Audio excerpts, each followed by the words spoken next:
Amazing. Amazing. How are you guys doing? Bolo VNR Clips and Bolo VNR 2.0. I am live on both platforms. Welcome, welcome, welcome. Happy Saturday to everyone. Um, Let me go here. Let me go here. Did I turn this on? No, I did. I did not. But it's on now.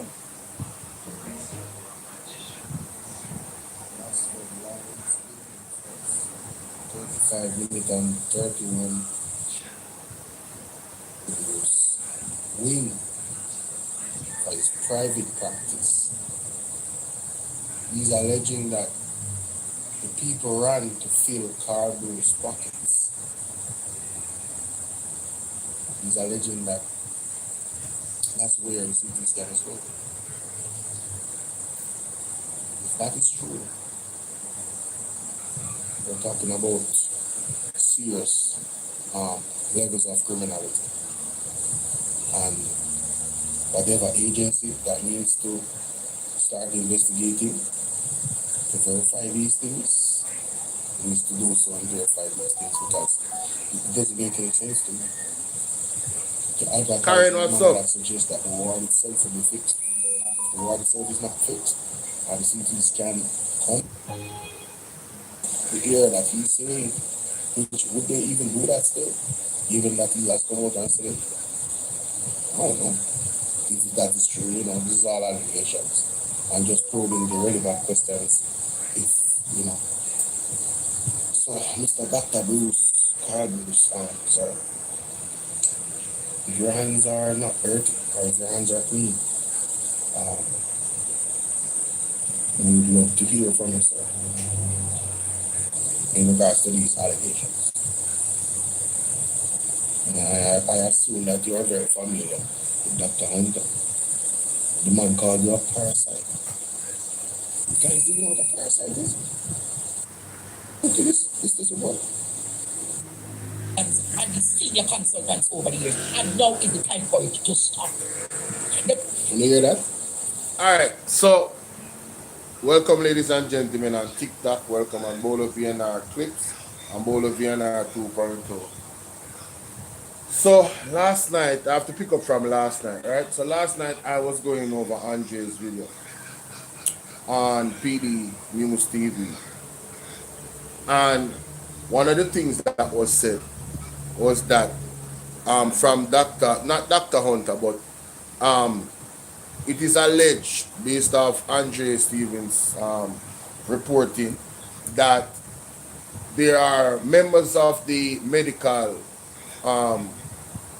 industry, doctors, nurses, that have reached out to him and have stated that, and these are senior members obviously, because they stated to him that both the PMP and JLP politicians has used UHWI as a feeding tree. They have benefited tremendously from UHWI. It is a feeding tree, This is where you constantly come and eat your food off of. Yes, it is a main facilitator of you, filling your pockets over the years. And let me state, this is why over 60% of Jamaicans do not vote, because they have no confidence in either party. They believe both of them is corrupt. They believe both of them is the same thing, right? But I say to those people, I am not even trying to argue with you about what you think about both parties. I am saying to you, you still need to vote. And there's a third party. So that's 60% of UNO. Go and vote for the third party. Go and vote for the independent candidate. Vet them, look into them, go and vote for them. Because you guys need to be a part. Yes, correct that to me. You guys need to be a part of the process, right, where our country is concerned. And I don't care if it's PMP or JLP. I want all of them to be found that are corrupt, and I want them, the course of the law, the full extent of the law, to be exercised on behalf of the benefit of we, the people of Jamaica. Because ultimately, we are the ones that suffer. Ines said, good evening. It is time for Andrew and the crooks to leave this country of Jamaica. Enough is enough. I totally agree. I totally agree. You understand? And any of the PMP members that are there, right, that are not corrupt, you need to separate yourself. If you don't have any knowledge, you need to separate yourself from the corrupt politicians them. There needs to be a demarcation line, ladies and gentlemen. Full demarcation line. When it comes to, we need to see clearly that these are corrupt people and these are not corrupt people. One of the things that was alarming is the shoulder to shoulder with Darrell Vaz. That was very alarming. Right? On such man's birthday. Thank you. That was very alarming, ladies, and I'm not going to tell you no lie. It was very alarming for me. No joke about it. You understand? Very alarming. But anyway, let's go back to the last episode, because mighty God. Talk about tying a bow, episode 5. Talk about tying a bow from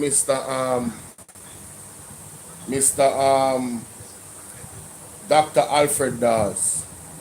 Tying up, enough is enough.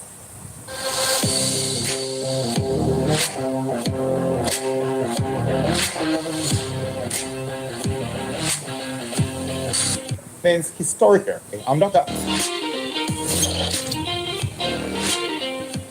Hi, I'm Dr. Alfred Dawes, and this is UC on Life Support. So far, the picture is clear. The University Hospital of the West Indies, a regional institution of immense historical and medical significance, is in crisis. Not because of a lack of funding, but because of a fundamental failure of governance, accountability, and leadership. Today, we talk about solutions, what must change, who must be held accountable, and what the future can look like if we have the courage to demand it. Courage. The people working inside the UHWI are not just complaining. They are proposing solutions. Resident doctors and consultants have outlined specific actionable reforms. With respect to staffing, they have asked for collaborative workforce planning between HR and departmental heads to determine realistic staffing requirements. On the topic of infrastructure, there is a need for urgent repair and reopening of the medical annex. Clear strategic decision-making regarding the UHWI's service capacity amid financial constraints. Temporary ward-level use of stretcher spaces again to decrease overcrowding. I try to turn the camera phone, but it's not. And of course, the staff need guaranteed access to essential supplies to prevent daily inefficiencies. Strategic financing solutions. The people working inside the UHWI are not just complaining. They are proposing solutions. Resident doctors and consultants have outlined specific actionable reforms. With respect to staffing, they have asked for collaborative workforce planning between HR and departmental heads to determine realistic staffing requirements. On the topic of infrastructure, there is a need for urgent repair and reopening of the medical annex. Clear strategic decision-making regarding the UHWI's service capacity amid financial constraints. Temporary ward-level use of stretcher spaces, again to decrease overcrowding in the emergency room. And of course, the staff need guaranteed access to essential supplies to prevent daily inefficiencies. Strategic financing solutions must be considered and include sponsorships and service fee reviews. With the immediate prioritization of critical items such as iodine, medical gases, and life-saving antibiotics. The University Hospital of the West Indies is an academic institution. The protection of scheduled academic time for residents and interns, which is currently being sacrificed to cover service gaps. Department-specific operational reforms, including the expansion to 5 or 6 general medicine teams, the establishment of new cardiology teams with alternating admission and adequate subspecialty staffing to prevent the disruption of general medicine ward rounds. They state clearly a teaching hospital cannot function effectively without protecting its workforce, and that is what needs to be done. Another letter concludes, we look forward to leadership that demonstrates the same compassion towards staff that it expects staff to show to patients. These are all letters from doctors, you know, from the UHWI, you know. That's what I want you guys to understand, you know. These are the words of the people that are the professionals, senior members of staff. This is what they want. This is what they recommend. They are the ones that are working in the conditions. So will Christopher Tufton leave the Manchester boys and not fire them? That is the question. Will he defend the Manchester boys, ladies and gentlemen?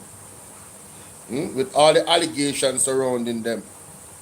Will he defend them? Will he ignore the call of the professionals?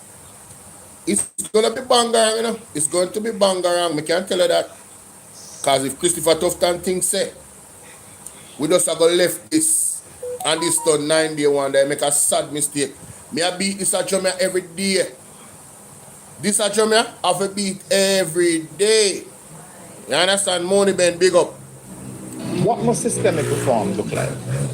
Real reform cannot be cosmetic. It must address the root causes of the crisis. Transparent procurement. There must be full publication of procurement plans, needs lists, and awarded contracts, with clinician input built into the process from the beginning. All procurement documents must be available as public records, past and present. No more retrospective bidding, no more after-the-fact contracts, no more missing documentations for hundreds of millions of dollars worth of contracts. Talk about it. And of course, you must have independent financial oversight. Regular, on-time audited financial statements with clear reporting on revenue-generating services such as radiology and pharmacy retail.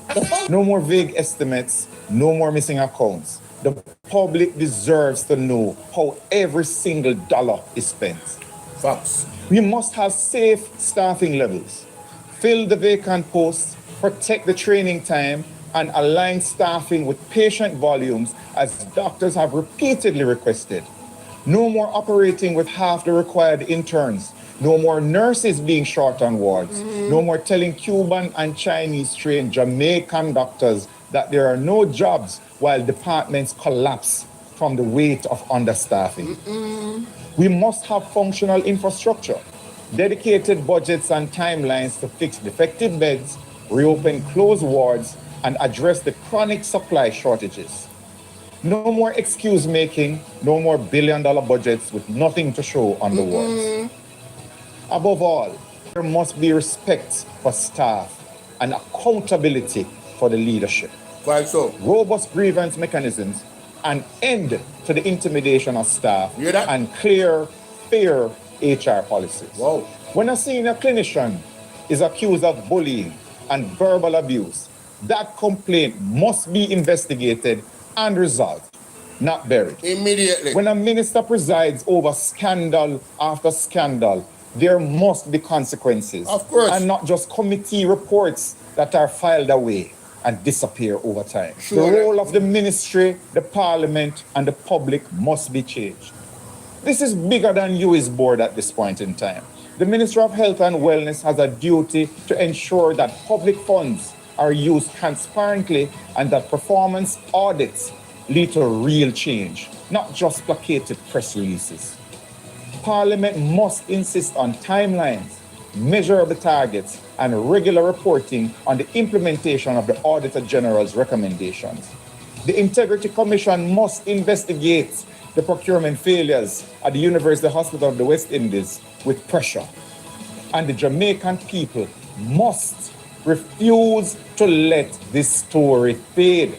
Because if we allow the powerful to wait out the new cycle, if we accept vague promises of procedural improvements without concrete action, then nothing will change, and this will be just another 9-day wonder.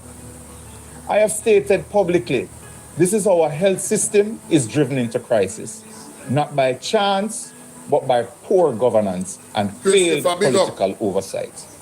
I have called for independent oversight of new operations and for those responsible to face consequences. The University Hospital of the West Indies is more than a hospital. It is a symbol of Caribbean aspiration, excellence, and self-determination. Wow. It represents the promise that our people can access world-class healthcare without leaving the region, that our doctors can be trained to the highest international standards right here at home, and that our medical research can contribute to global knowledge and the advancement of the whole human race. That promise is under threat, not from lack of funding, but from a failure of governance and leadership. If we lose the UHII's accreditation, we lose the ability to train specialists for the entire English-speaking Caribbean. If we lose the trust of international partners, we lose research collaborations, training opportunities, and grants. If we lose the confidence of our own people, they will seek care elsewhere and the institution will wither. But if we act, if we demand transparency and accountability and reform, then this can be a turning point, not just for the UHII, but for the entire health system. Over the preceding episodes, we have traced the history of the UHII. We have documented the infrastructure and HR crisis. We have exposed the procurement failures, examined the leadership that enabled them, analyzed the Auditor General's findings, and we have outlined a path forward to the improvement of the University Hospital. The evidence is overwhelming. The solutions are clear. What remains is political will. The University Hospital of the West Indies was built 73 years ago on the promise that the Caribbean could train and heal its own people. That is why I went to the University of the West Indies. That is what we worked for when I was working at the University Hospital of the West Indies. This promise is worth fighting for. It is time for every Jamaican, every Caribbean national, every person who has been treated at the UHII, trained there, sent a loved one there, or been seen by a graduate of the University Hospital. It is time to say enough with the missing contracts, enough with the bullying and intimidation, enough with the billions spent and the wards still crumbling, enough with the excuses. We deserve better. Our healthcare workers deserve better. Our patients deserve better. The University Hospital of the West Indies deserves better. I am Dr. Alfred Dawes. Thank you for watching. And remember, this conversation does not end here. This is only the end of the beginning. Remember that. No. Ladies and gentlemen, I want us to understand that there's a pattern with the Jamaica Labour Party government. A very, very worrying pattern. Alright? Listen to this. Big up Mystic Sensation for bring up back this clip. And make sure someone go subscribe to Mystic Sensation and subscribe to Team PMP Jamaica on YouTube. How poisonous this administration is as it relates to the level of corruption, serious corruption, as it relates to Jamaica Labour Party administration. And what we have seen now, right? Unbelievable people. Now, without any delay, let us get JP wanted. Let us get and hear what Mark Golden has to say here. Let us hear what Comrade Leader Mark Golden has to say. This is an old clip now. Listen to this.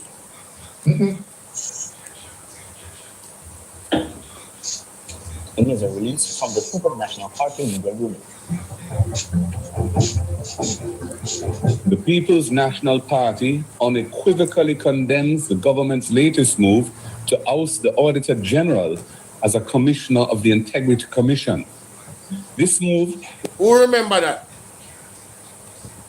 This is what they call compromising accountability. Listening up. Represents yet another calculated step in a broader pattern of deliberate and dangerous assaults by this administration on Jamaica's anti-corruption architecture. The Auditor General has been a member of Jamaica's principal integrity oversight bodies since independence. The JLP's argument for the removal of the Auditor General from this critical role is spurious. There is no constitutional or other impediment to having the Integrity Commission audited by the independent professional audit firm, which is a well-established practice utilized by various public sector bodies. The synergistic benefits of the Auditor General being a member of the Integrity Commission in the fight against corruption outweigh the contrived arguments to the contrary, which is why it is specifically provided for in the Integrity Commission Act that was passed under this administration. This latest move must be seen in the context of a broader, deeply troubling pattern under the JLP government. Leading members of the government continuously attack the Integrity Commission. Everett Wilmington MP has led a crusade of misinformation in an attempt to dismantle the Integrity Commission. Justice Minister Delroy Chuck provided misguided encouragement of parliamentarians not to submit statutory declarations, including information for their spouses, which was a clear breach of their statutory duty under the Act. The Prime Minister himself has gone as far as to file a lawsuit to challenge the Integrity Commission Act itself and the very offense of illicit enrichment for which he is under investigation. And then there is a recent appointment of someone who is fundamentally compromised and unqualified to lead the Financial Investigations Division.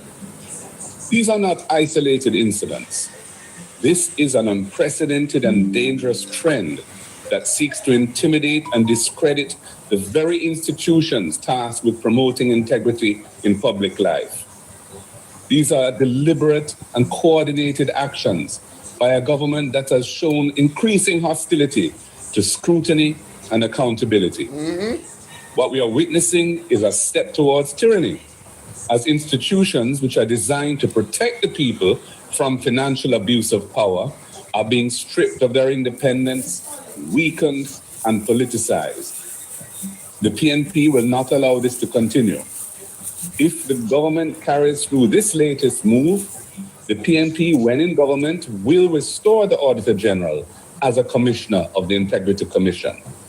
We will safeguard our anti-corruption institutions, ensuring that they remain independent, fully resourced, and above political interference.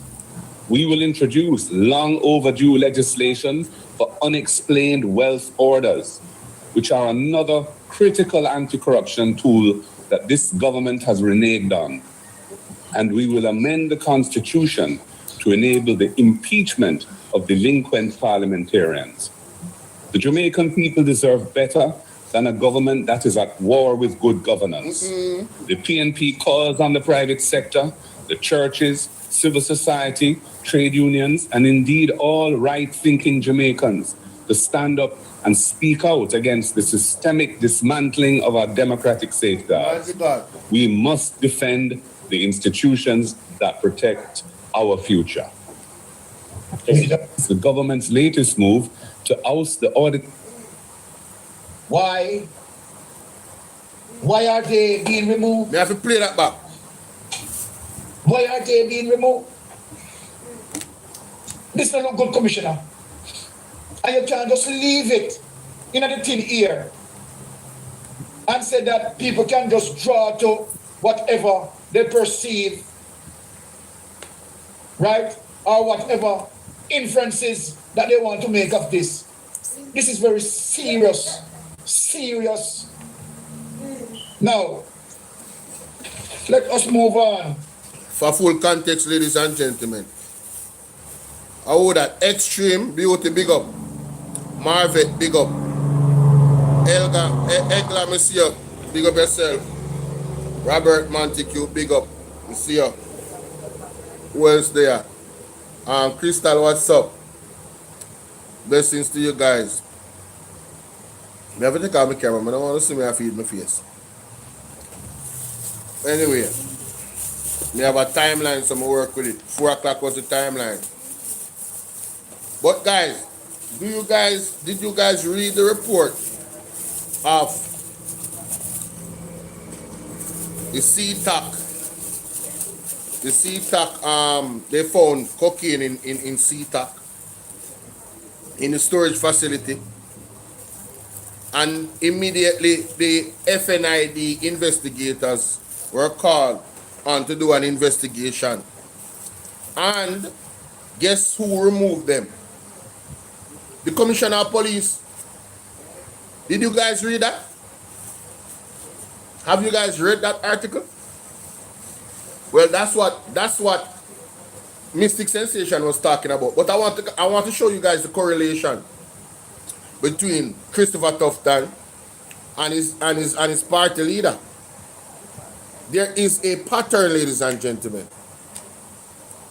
They do everything to escape accountability. Everything. Every single thing to escape accountability.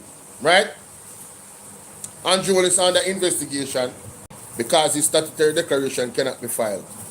So we don't know if he got his money legally or illegally. That is the facts. He cannot prove to the Integrity Commission that he made his money legally. Point blank, period. That's what it means to have your statutory declaration certified and gazetted. It cannot be gazetted, ladies and gentlemen. Now, what he proceeded to do was to file, sue the Integrity Commission and file a request to the judge to actually certify him and say that he's certified. But that's outside of the remit of the judge.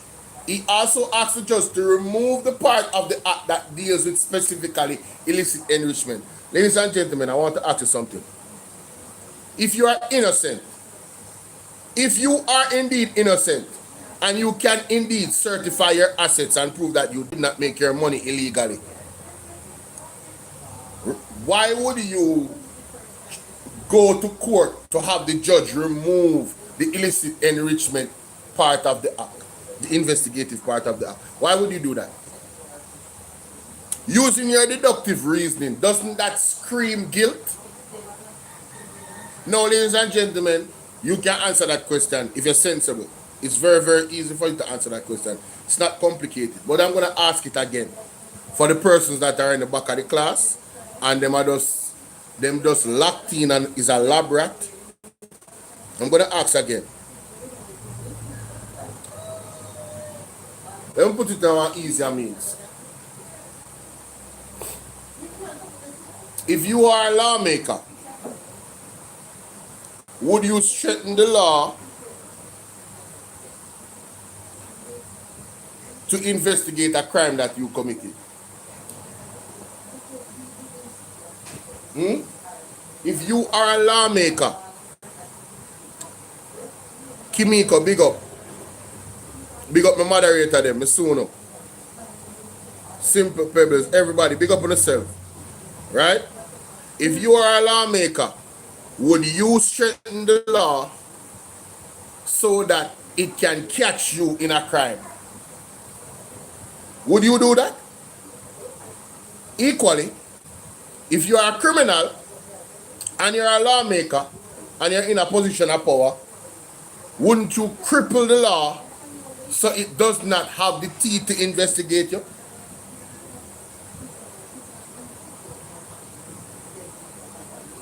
These are kind of rhetorical questions, you know. I've made it very easy for you. If you have the power to change the law, to strengthen it, and you are not committing a crime, you will strengthen the law to investigate that specific crime. But if you are a criminal that has committed the crime and you so happen to be a lawmaker, Aren't you going to use your powers to discredit that entity, to discredit, to even tear down their funding?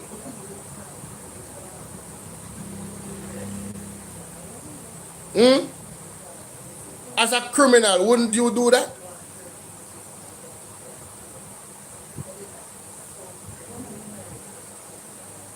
I want you guys to really think about it, you know. Oh, for those that are hitting the like button, thank you so much. We need to get to 50,000 likes, guys. That is the aim for the TikTok live stream. Get to 50,000 likes. And of course, you know, you guys can subscribe to the platform. Subscribe to my YouTube. Become a member on TikTok. Alright, put your money where your mouth is. You know what I'm saying? Yeah. I think there's a subscription button up here, so don't. When you say you can subscribe, I think on TikTok. And for those on YouTube, why haven't you hit the like button yet? What you waiting on? You guys don't know how to hit the like button? And let me know if you think that's a fair question, guys.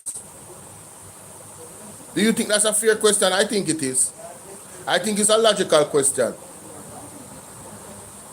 I think it's a very logical question, ladies and gentlemen. Wow, okay. I never knew I could change this in midstream. Hold on there. Wait a minute. I never knew I could change my subscriber only in like okay, YouTube, I see you, YouTube. YouTube got sophisticated. That's what I'm talking about. I can actually change my subscription. So now I don't have to wait. I can just go live and then change it. Beautiful. Subscriber only mode. If you don't subscribe, you can't type. Anyway, listen to Mark Golden again. And remember that the JLP either pulled this trigger or tried to pull it. Right? I don't know if they did it. I don't remember if they did it. But they tried to pull the trigger of removing the Auditor General from the IC committee, I believe. Listen to this. And we just saw what his name? The police commissioner remove the FNID from the active investigation of the cocaine found illegally in CTAC based off their own protocols. Why would he remove the FNID from the investigation? What does that say about the FNID? Is the FNID involved? Or doesn't, or somebody don't want the FNID to find something? Make it make sense. Make it make sense. Something is very wrong here in Jamaica. Something is very wrong here with our system of governance in the country. It all appears to be severely compromised. See it here? Illegal cocaine found during audit of CTAC storage facility. High-level probe launch, JCF. It's a very short article, so let me read it. Let me go down here. It says that, at least I'm not going to hear it, because you know nobody thinks a Bolo or say this, you know. I'm not going to hear it. These are the context. Listen. The Jamaica Constabulary Force, JCF, is reporting that an audit of the Counterterrorism and Organized Crime Investigations Branch, CTC, this week uncovered 2 illegal parcels of cocaine inside storage facilities at the division. The JCF, in a release on Friday, said the audit of CTOC storage facilities was triggered following the arrest and charge of Police Inspector Martin Walker, who is attached to CTC. The police had reported that a quantity of cocaine was allegedly found in Walker's private vehicle during an operation on January 8th. Walker, who is charged with conspiracy to export cocaine, as well as possession, dealing, and transportation of cocaine, is out on bail. The JCF said Deputy Commissioner of Police Richard Stewart, head of the Crime and Security Portfolio, ordered the comprehensive audit of CTOC storage facilities. Headlines delivered to your inbox. The force said the illicit drug was found in breach of established protocols. It said detectives assigned to the Firearm and Narcotics Investigation Division, FND, were immediately contacted to commence an investigation following the discovery of the cocaine at CTC. A high-level probe is underway. The JCF said Commissioner of Police Dr. Kevin Blake has ordered the immediate removal of FND from the oversight of CTC. Why would Kevin Blake remove, Robin, how you doing?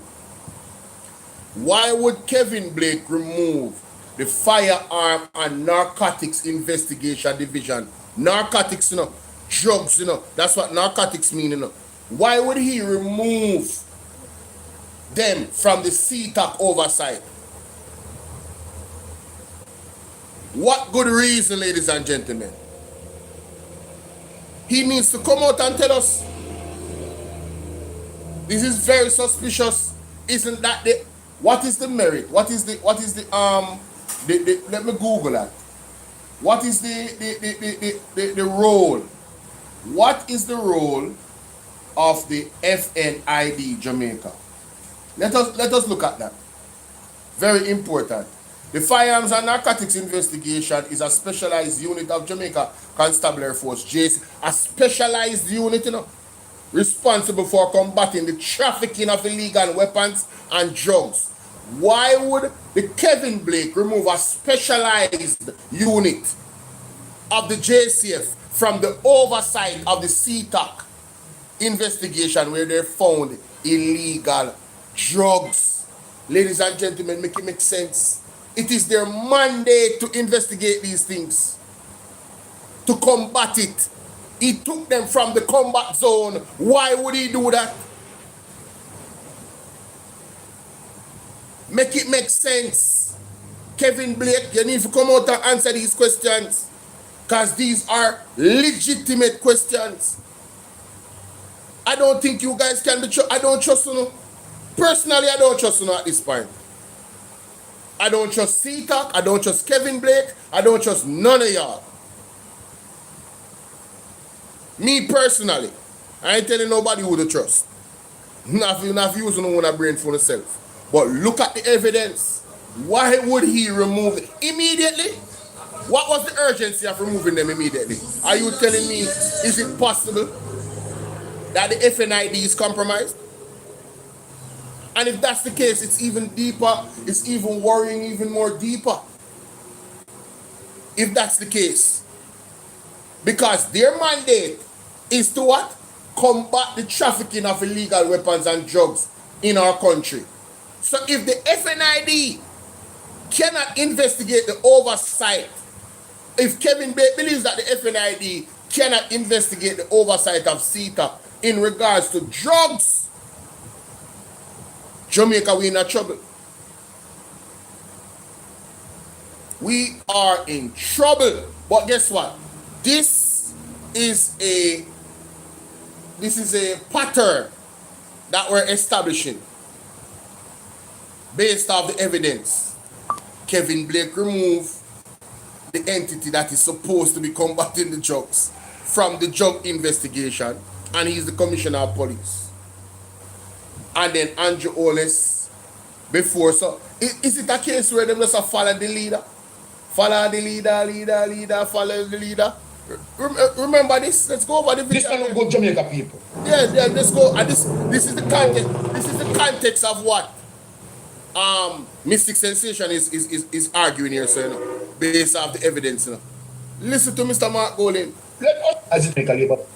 Let our leader.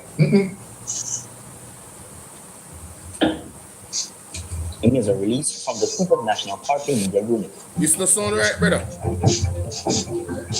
The People's National Party unequivocally condemns the government's latest move to oust the Auditor General as a commissioner of the Integrity Commission. Why would the government try to remove or look to remove the Auditor General from the Integrity Commission as a commissioner? Why? The man them literally try to demonize the Integrity Commission. This was before the election, you know. Extreme beauty. You never know about this. You see, this is why we have to revisit these things. I big up Mystic Sensation because I watch. I mean, I say, what? I remembered it, but I never, you know, so much thing has happened. So when they start to look at all the things and put the pieces together, ladies and gentlemen, can we really trust the Jamaica Labour Party to run this country in any capacity? That's where I am at, you know. That is where I am at. Right? Why would you want to weaken the Integrity Commission by removing the Auditor General? She's an asset. She's not a... listen, her experience is unquestionable. Her professionalism is unquestionable. She has operated in a manner where nobody can say that she is PMP or JLP or NEP at all. She has done audits on the PMP as well. She's been around for a while. As a matter of fact, I wish she come in. I think she did there with the PMP, you know. How long as Pamela Monroe Ellis been Auditor General? Been the Auditor General. How long has she been the Auditor General? Since 2008. Since 2000, I tell you, she oversaw both administrations. The lady is a professional. She can go anywhere in the world and go get big work and make big money.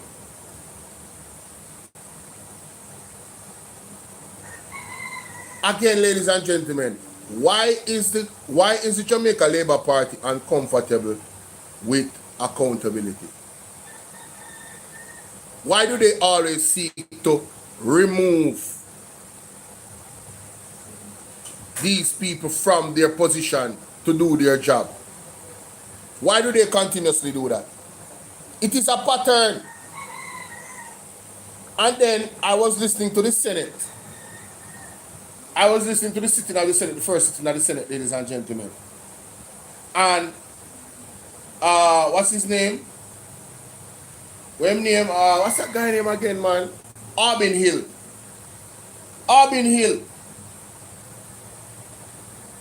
Hill was questioned by Mr. Lambert Brown about the Auditor General. Zine, and here is response. This was Mr.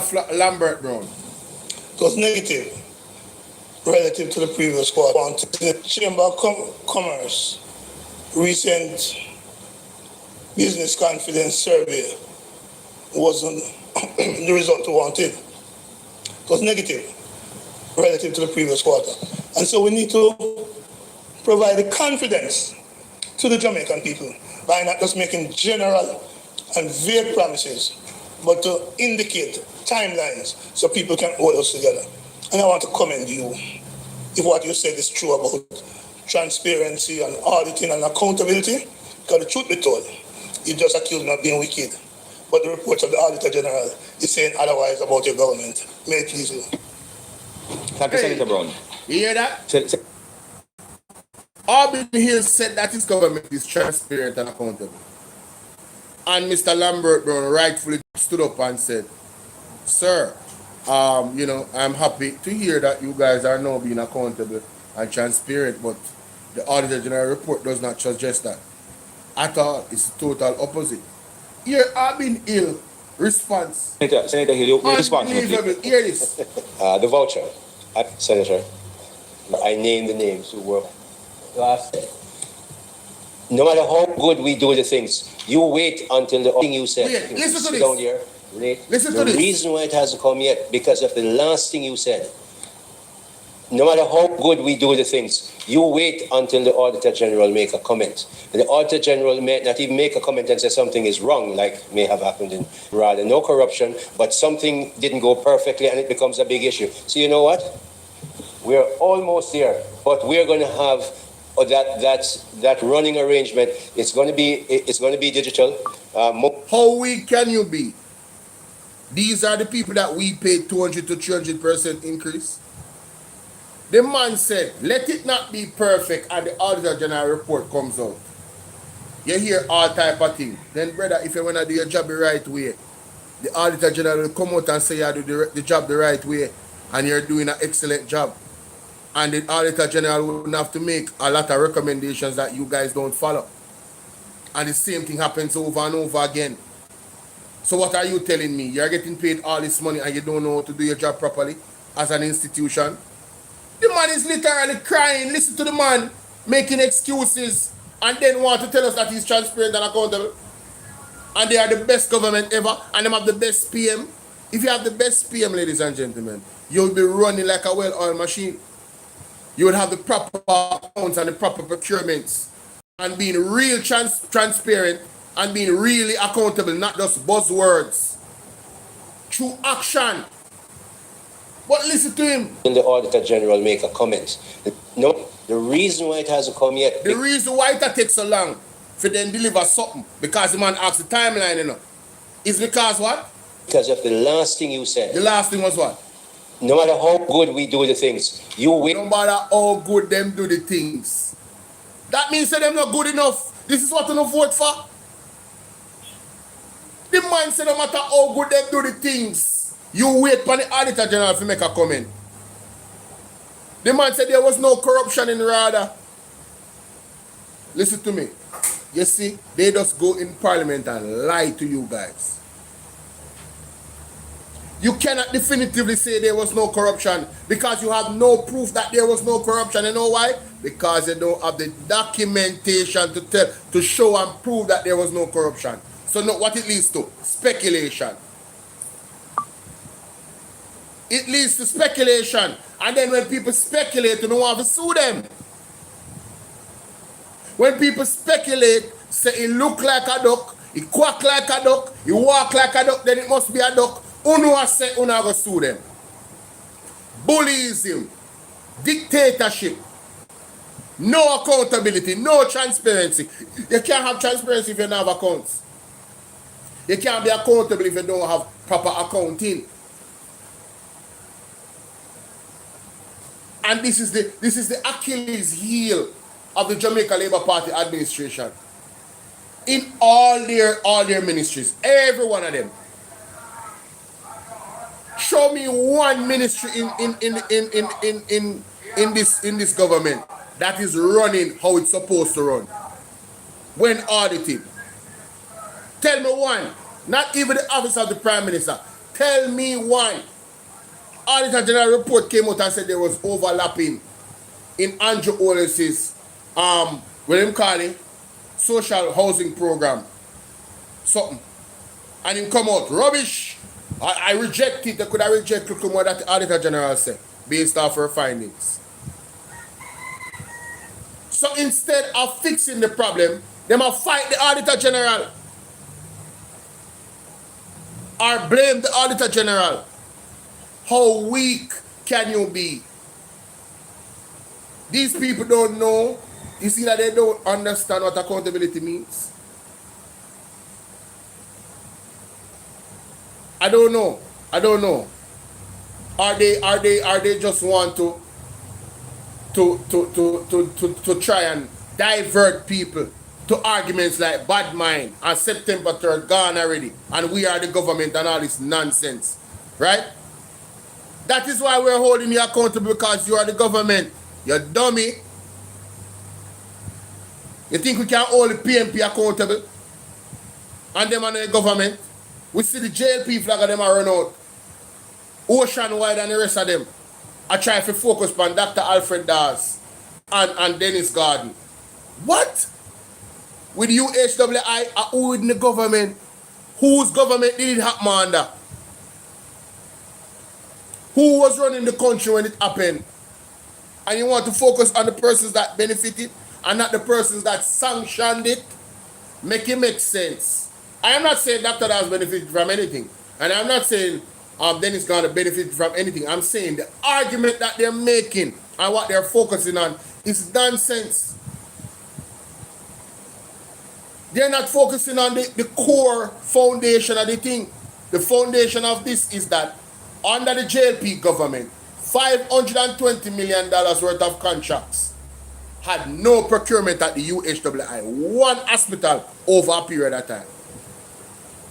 Taxes were invaded under this government, under the head of the Ministry of Health, Christopher Tufton, under Andrew Holness's leadership. Oh, we should make excuses for them. Oh, but they don't really have direct involvement in these things. That's what they're gonna say. That's what they're gonna say. But anytime the police force does great, according to them, they take credit for it. Under our administration, death toll has gone down by 47%. This is unprecedented. So, you want to take credit, but you don't want to take blame. Miss me with the BS. It's not happening around here. If you can take credit for the JCF work, you're going to take blame for what happened at UHWI. Andrew Holness, Christopher Tufton, and if Andrew Holness don't fire Christopher Tufton, for whatever reason, I don't know why he can't fire him, if he not fire him, if he even try to fire him, if he even so, I don't know. I've never seen one health minister get away with so much. 24 babies died at the Jubilee Hospital, one hospital in 24 days. Andrew Holness and his government was the one calling for the resignation of the PMP, Minister of Health. Let's not mention how many babies have died over the last 2 years, ladies and gentlemen. Trust me. You better than call Dr. Tufton, Christopher Tufton, Minister of Death. The Minister of Death and Pain.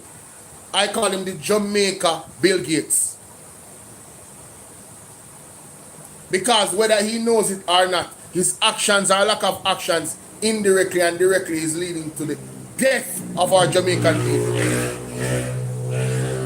When you have persons inside the UHWI that work there as professionals, so now how you doing?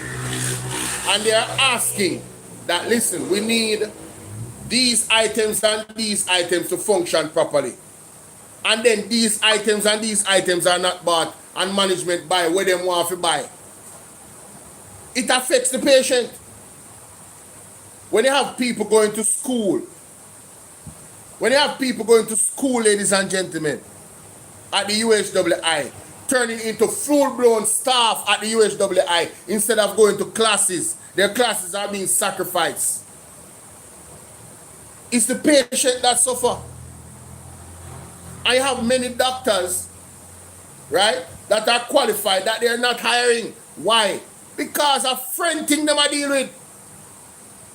It's who them can control in a position them want into position. Party shop government, skullduggery, nepotism, cronyism, dictatorship, banana republic. And when they are caught with their hand, with their underpants down, ladies and gentlemen, you hear them come out. We admit that there is an issue, and you know, we are establishing an oversight committee by the same Christopher Tufton that was running the ministry. No. We need independent oversight. Independent. Same thing that Mark Golden was asking for when the aid started to come in from Hurricane Melissa. Ladies and gentlemen, we're not going to hear. After the Auditor General come out, we're not going to hear all of you Dana Morrissey start chat off our mouth. But what this administration has done, we're not going to hear how much money missing from Hurricane Melissa. Something. You think some people now in independent investigators are not out there documenting every single dollar where government get? One of the things that independent investigators are not out there watching this government. You think I just the Auditor General alone? Una go hear about it. Mark my words. Me not have no doubt. So we are going to hear some more money thief up. Hear what I said? Because you cannot see something happen the same way over and over again and act like say, you don't want to blame the leader of the government. He's the common denominator. The buck stops with Andrew Holness. Fly green. No movement there. Shower labor right. Right? No mask, no nothing. Break the protocol. Was never charged. Was never charged, ladies and gentlemen. Legally was never charged. DPP slump on that. I wonder if that happened under this DPP, what would have happened? She seems like she's very different, ladies and gentlemen. We're holding out for hope. Because we see some things are move. And we are looking for more action from the DPP of today. We have a lot of work to do to clean up this country. A lot of police officers supposed to be in prison. A lot of politicians supposed to be in prison. What heap of work they have to do? Listen to this guy. Till the Auditor General make a comment. The Auditor General may not even make a comment and say something is wrong, like may have happened in rather no corruption, but something didn't go perfectly and it becomes a big issue. So you know what? We're almost there, but we're going to have that running arrangement. It's going to be digital. For the most part, the payments will be, so there'll be an audit trail for those who understand what that means in accounting, that you can follow it anywhere you go. Because if we do it well, Mr. President, we get the money out there, you hear how we corrupt and we never do the right thing and we give her the money and we give it to our friends. If you did it well, he's trying to invalidate the Auditor General report, you know. This is a clear attack on the Auditor General, you know. So you see, the senior members of the Jamaica Labour Party, Everald Warmington, Albin Hill, all of them take shots at the Auditor General. All of them. The Auditor General is their biggest enemy because they are the most unaccountable government ever. They want to tell us that, yeah man, we use the money for this and we must believe them. Trillions of dollars. Paula Sandler, big up. You send the heart, but I don't know why you come over my head. Big up yourself. The Auditor General, the Auditor General is under constant attack from these guys. Ladies and gentlemen, you know, the Auditor General is about numbers, you know, numbers not lying, you know, documentation, you know, proof, you know, all the things they need in the court of law, you know, right? All the things, thank you, appreciate you. All the things they need in the court of law, ladies and gentlemen. And without documentation, they cannot prove that they are not thieves. I want to say that again. Without documentation, they cannot prove that they are not thieves. The members of the Jamaica Labour Party, without proper accounting and documentation, cannot prove that they are not thieves. Look upon it from that perspective and understand why it's so vitally important for them to have proper documentation. You think, let me tell you something. If I was a government official and I was running a ministry and the Auditor General look at me years ago and tell me, say, listen, we don't have years and years of no documentation, you know, of these procurements, you know. Right? And it does not look good on your ministry, you know. It is a negative, it's not a positive. People can levy accusation off of you that you're a criminal and you're a thief. To owe my shame tree big. Me a move mountain, me a ask God to help me. Anybody when I comply with putting in the right documentation for every single procurement, uno gone, you know. Me a fire uno, you know. Me a fire uno. Because now make me look bad. What has Christopher Tufton done? What has he done about it? Nothing.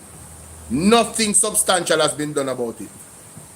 Because the same players are there and the same things are happening. The Manchester boys. They are the commonality. Ladies, if it walk like a duck, it quack like a duck, it is a duck. So in the court of public opinion, which is very important to all politicians, not just on election day, or it should be. Kryptonite, big up. We as the people have to demand what we want. We have to demand the actions that we want. We have to remind these guys who is the boss. Like up the video, YouTube. See there? There's a thumbs up button at the top right here. Yeah, man, like up the video for me. Get it out. You're right at the top. You see that thumbs up symbol. You press it and hit the like button. Avon say how? Avon herbs and natural products say how?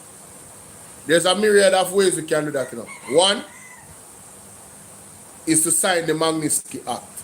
The Magnitsky Act is an act that deals with fighting corruption and human rights violations in our country. All right? It's a digital petition. If you guys know your way around, YouTube, you can click on the, go to the persons on TikTok specifically. You can click on my bio. Click my face up here, go to my page, and you will see the YouTube link for my page.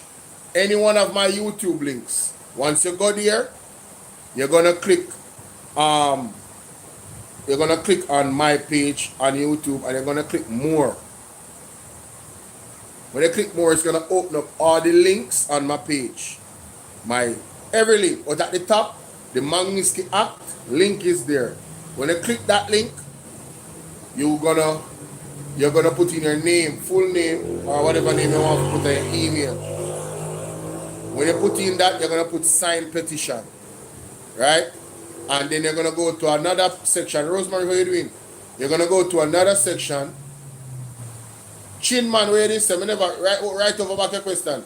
You're gonna go to another section where it's gonna say donate. Do not donate.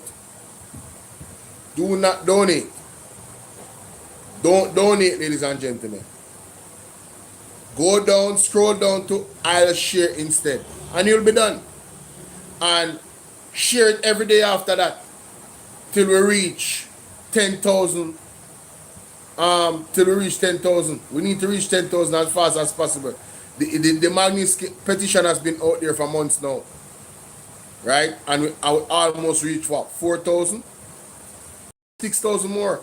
People need to get active, right? We can't just come out and they here and talk about the thing. Although talking about this is important and reminding and highlighting and sparking the conversation is important, right? Ask a question. It's important to do that, but things like signing the Magnitsky Act is equally or even more important, because the act is going to be used against the corrupt government. It's an international act, you know, but it has to be triggered through petition, right? To say, listen, we have these amount of people, we have 10,000 people, right? Oh, so you're one of the person that we are support criminality. From your said, let me ask a question. My spirit told me that you were a labra, but I allow you to ask a question anyway, to prove that you were a labra. Now somebody is going to say, aren't you tired to call Andrew Holness name? What you mean? And him around the country, and him affect our lives negatively or positively? You're sick in your head, you have sense, you must dunce. Oh, you feel tired if somebody affect your life negatively and they are presently doing it. You can in an oppression and tired to call out the oppressor name. Huh? Oh, so you are one of them too. This is another lab rat. Have a good day. I have no interest in stealing people's tax dollars. None whatsoever. None. I have no interest in stealing, period. Period. Lady Ninja, what's up? Right? So here this guy, Arbin Hill, proving my point when it comes to the characteristics of the Jamaica Labour Party members. Right? Oh, for persons that want to sign the Magnitsky Act, I know say I have a lot of elders on here, but reach out to me on WhatsApp. Take down my number. And Simple Pebbles, please put my number in the chat for them. 876-451-6535. That's 876-451-6535. For the persons on YouTube, when you're supposed to have my number, as a matter of fact, Nightbat on Bolo VNR 2.0. See Nightbat does put it there. To join my WhatsApp group, good people, text join to 1-876-451-6535. Alright? Nightbat puts that out every single day. Every day. Every time I go live, Nightbat puts that out there, especially when the chat is and people is communicating. Thank you very much, Simple Pebbles. That's it. See me can pin that. Pin. Yeah, man. That's it right there, ladies and gentlemen. Write down that number. There's the pin comment. Reach out to me and I'll send you the Magnitsky Act and I will guide you through the process. It's very, very simple. Right? But reach out to me on WhatsApp. WhatsApp. That's the only way you can get the link. Alright? The most part, the payments will be, so there'll be an audit trail for those who understand what that means in accounting, that you can follow it anywhere you go. Because if we do it well, Mr. President, we get the money out there, you hear how we corrupt and we never do the right thing and we give her the money and we give it to our friends. None of that. It's going to be done. We expect it. I had a meeting again with the ministry yesterday. It will be a short time. There are some things we have to do in the payment delivery, not so much from the ministry, but we have to get the payment delivery right so that the right people get the money at the right amount. No, because I'm not telling you the date when we fix that out, the money will be out there. Yes, sir. So he did not answer Mr. Lambert Brown's key question. What is the timeline? The JLP can't stand for nothing. It's always soon, or it's happening, or it's being rolled out. Them can't stand for nothing. They can't stand for a target. And this is the thing with the Cornwall Regional Hospital. Billions of dollars gone, ladies and gentlemen, and still the hospital don't fix. When it was projected for 2 billion, but one big old project happened. Big old project happened. Wait there, let me see if we can find it. All right. Big old project happening, you know, with a hotel, I believe.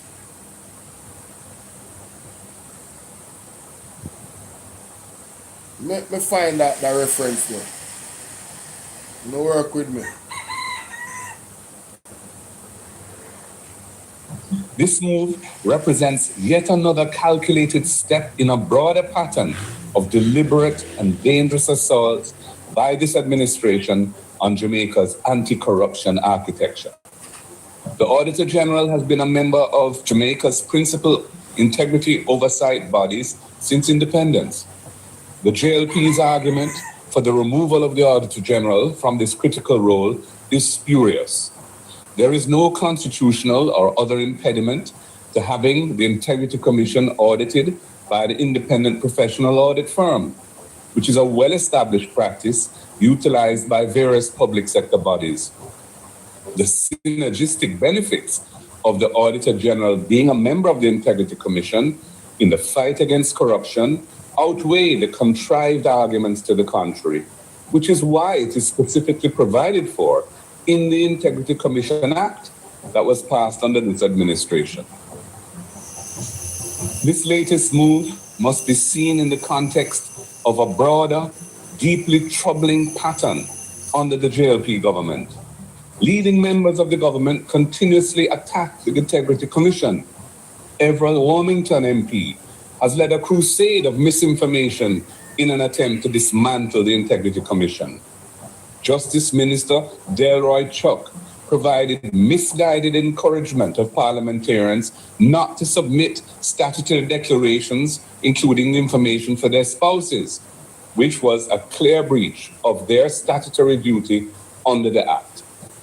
The Prime Minister himself has gone as far as to file a lawsuit to challenge the Integrity Commission Act itself and the very offense of illicit enrichment for which he is under investigation. And then there is a recent appointment of someone who is fundamentally compromised and unqualified to lead the Financial Investigations Division. These are not isolated incidents. This is an unprecedented and dangerous trend that seeks to intimidate and discredit the very institutions tasked with promoting integrity in public life. These are deliberate and coordinated actions by a government that has shown increasing hostility to scrutiny and accountability. What we are witnessing is a step towards tyranny, as institutions which are designed to protect the people from financial abuse of power are being stripped of their independence, weakened, and politicized. The PNP will not allow this to continue.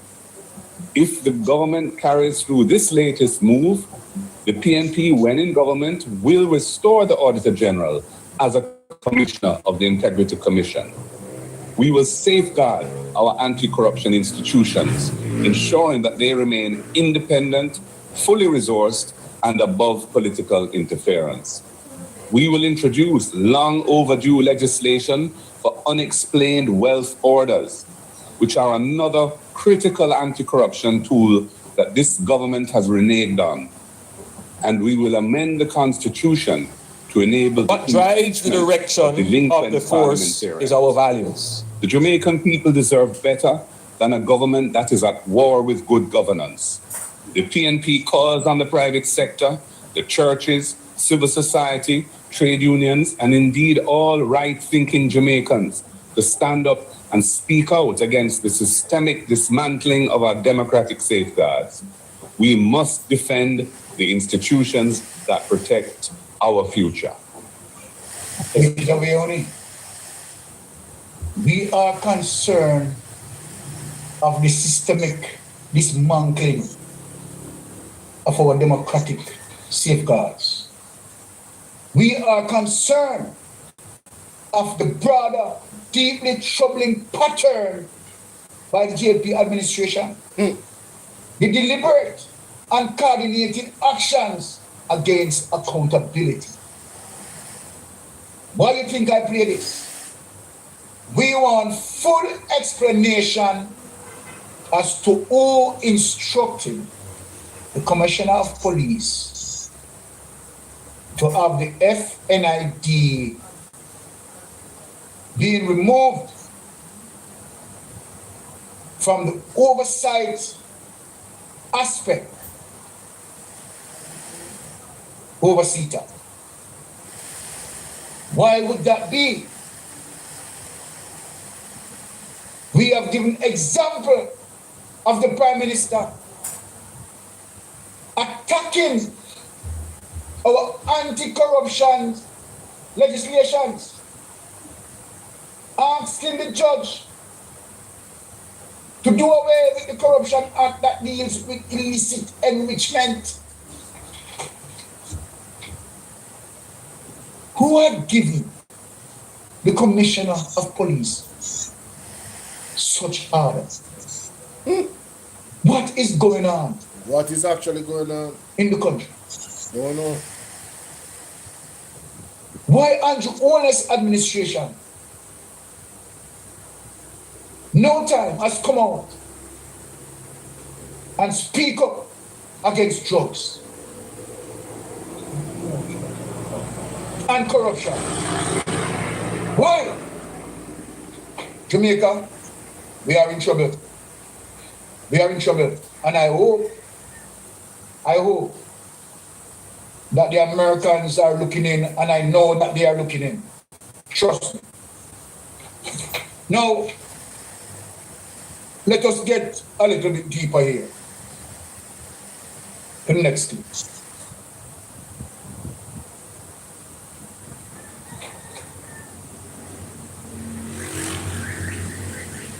Let us get to Brother Dawes, number 5, finale. Very back and forth for a chair, for a patient, not even a bed. Take it away. It's heart-earning. Continuing. We need the all angles. We need the all angles clip them. When we can't find that.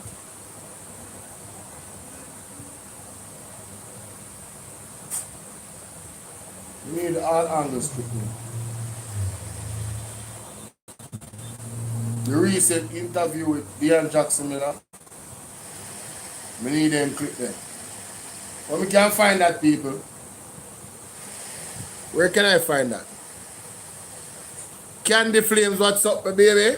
Beverly, thanks for the follow. I'm trying to find the name of the development. There's a hotel that was built from ground up that is way more technical than the Cornwall Regional Hospital, and I think it was done within under a year and a half or a year. Are you guys familiar with that development? Any of you?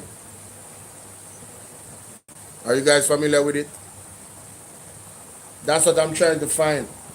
And I saw it on Mr. Wayne Lonesome page.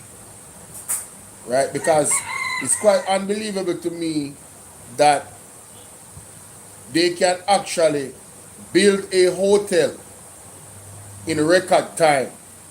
But the Cornwall Regional Hospital, that is only being repaired, refurbished, cannot be fixed, ladies and gentlemen, in over how much years now? Right? That's unbelievable. And guess what?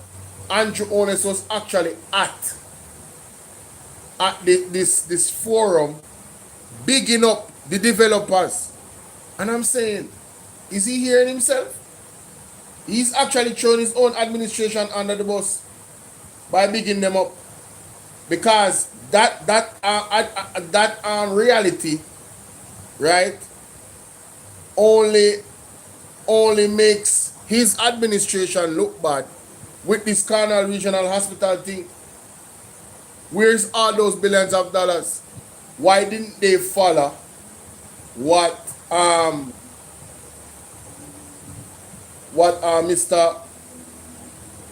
Golin told them to do? What did Mr. Golin tell them to do? Well, he said, listen, build a new hospital. Lick that down and build a new one. You remember that? Who remember that? Him said, just demolish the hospital and build a new one, ladies and gentlemen. Right? But it was not done. It was not done.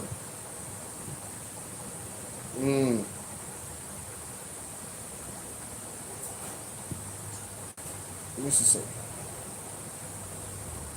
The review of the Senate live, you know. I'm them behind still, you know, obviously. But how did this happen? I never knew that Fetty Wap audio was on this. Oh my God. I messed up, y'all. I messed up on that one. No wonder. I have to do that over, you know. I have to do that over. Sheesh. Yo, I need to call Mr. Lonesome, you know. Mommy, beg you, let me a phone now. Huh? May I use them? all of them I use. Hold on there. No man, I want call Mohammed. Alright, hold on there. Don't move, you know. No move. No move. May I come here? I'm gonna call Mr. Lonesome and ask him about something there.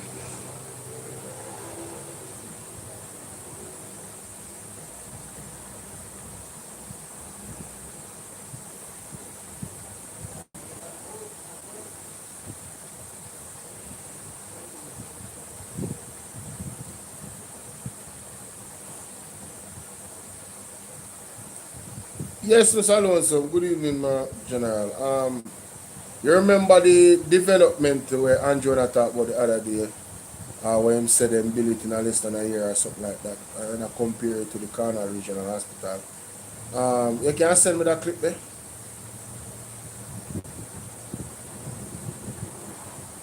Yeah, man. Respect. Alright, we live right now. Yeah, man. I know I teach that, you know. I am me a watch, you know, ladies and gentlemen. And me I say, what? I say, no. He say, I'm going to send it to me. I am me a watch and me I say, yo, seriously? You tell me, say, the man them build one hotel more complex. Come on, get the name phone, you know. Right, so we can go do our own research. Me don't want us to talk, so that's why I call him. Because I want him send me, and then we can play it phone, and then we can say, alright, see it there? I hit that. As a matter of fact, me just log in for my WhatsApp on this, because, you know what I'm saying, I log in. Phone. If there's not a circle, there's a work with the way I work with them, but the reality is the reality. This phone is an old phone for a long time. That can stop work anytime.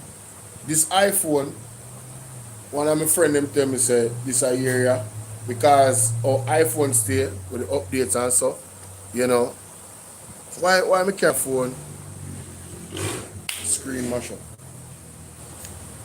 So right now, and this a phone now I use for my mother.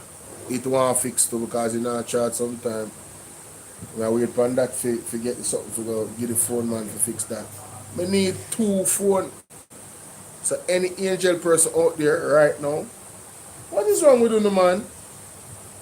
Any person out, this is the reality, ladies and gentlemen. Any person out there want to sponsor me a phone, the Bible says, ask and it shall be given. You understand? Seek and you shall find. Yeah. Anybody out there want to sponsor me a phone, reach out to me. Simple as that. And that is gonna be that is on that person. And nobody now Ray, you see me? I must God tell you say, yo, yeah man, bless Bolo. Simple. I don't know what the commentary for. Right? Anybody want to bless me with a phone? Yeah. Reach out to me. But if you get one phone, you know, from one of me, I'm supporter them, you know.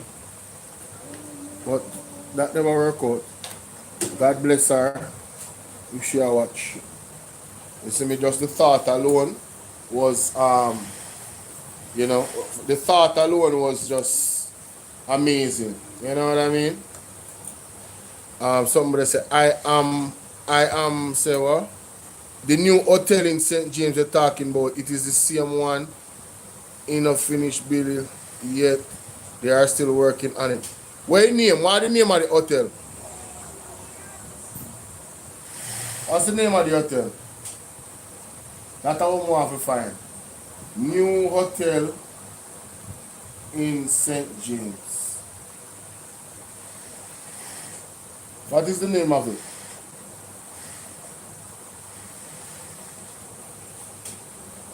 Celine, what's up? Big up yourself. What's the name of it?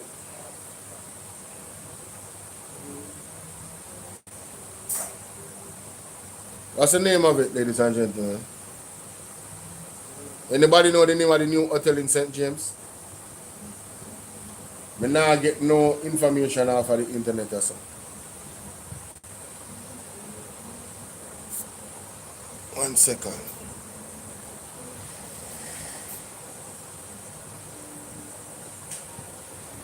You send it to me, eh? Let's see, country. Anyway, I'm going to move on. Going to move on. All angles. Problem with what he said, he served as the Prime Minister's leisure. Dr. Dawes was highlighting the critical issues of our healthcare in a crisis. But where the PR still continues, the lies, the misinformation, the disinformation, the political grandstanding. Now Jamaica, this is what we have to do. Enough is enough, and all this government accountable for good education and solid healthcare. Jamaica, we deserve that. Now, when we talk about political grandstanding, misinformation and disinformation, this is how the Jamaica Labour Party continue to deceive the Jamaican people. Look at this clip. Look at this clip. And we are going to hold them accountable, right? And we are telling them, one by one, they will be going to jail. One by one, they will be going to jail.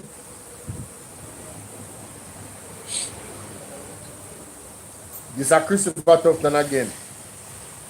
For you and the PS to resign, are those calls valid?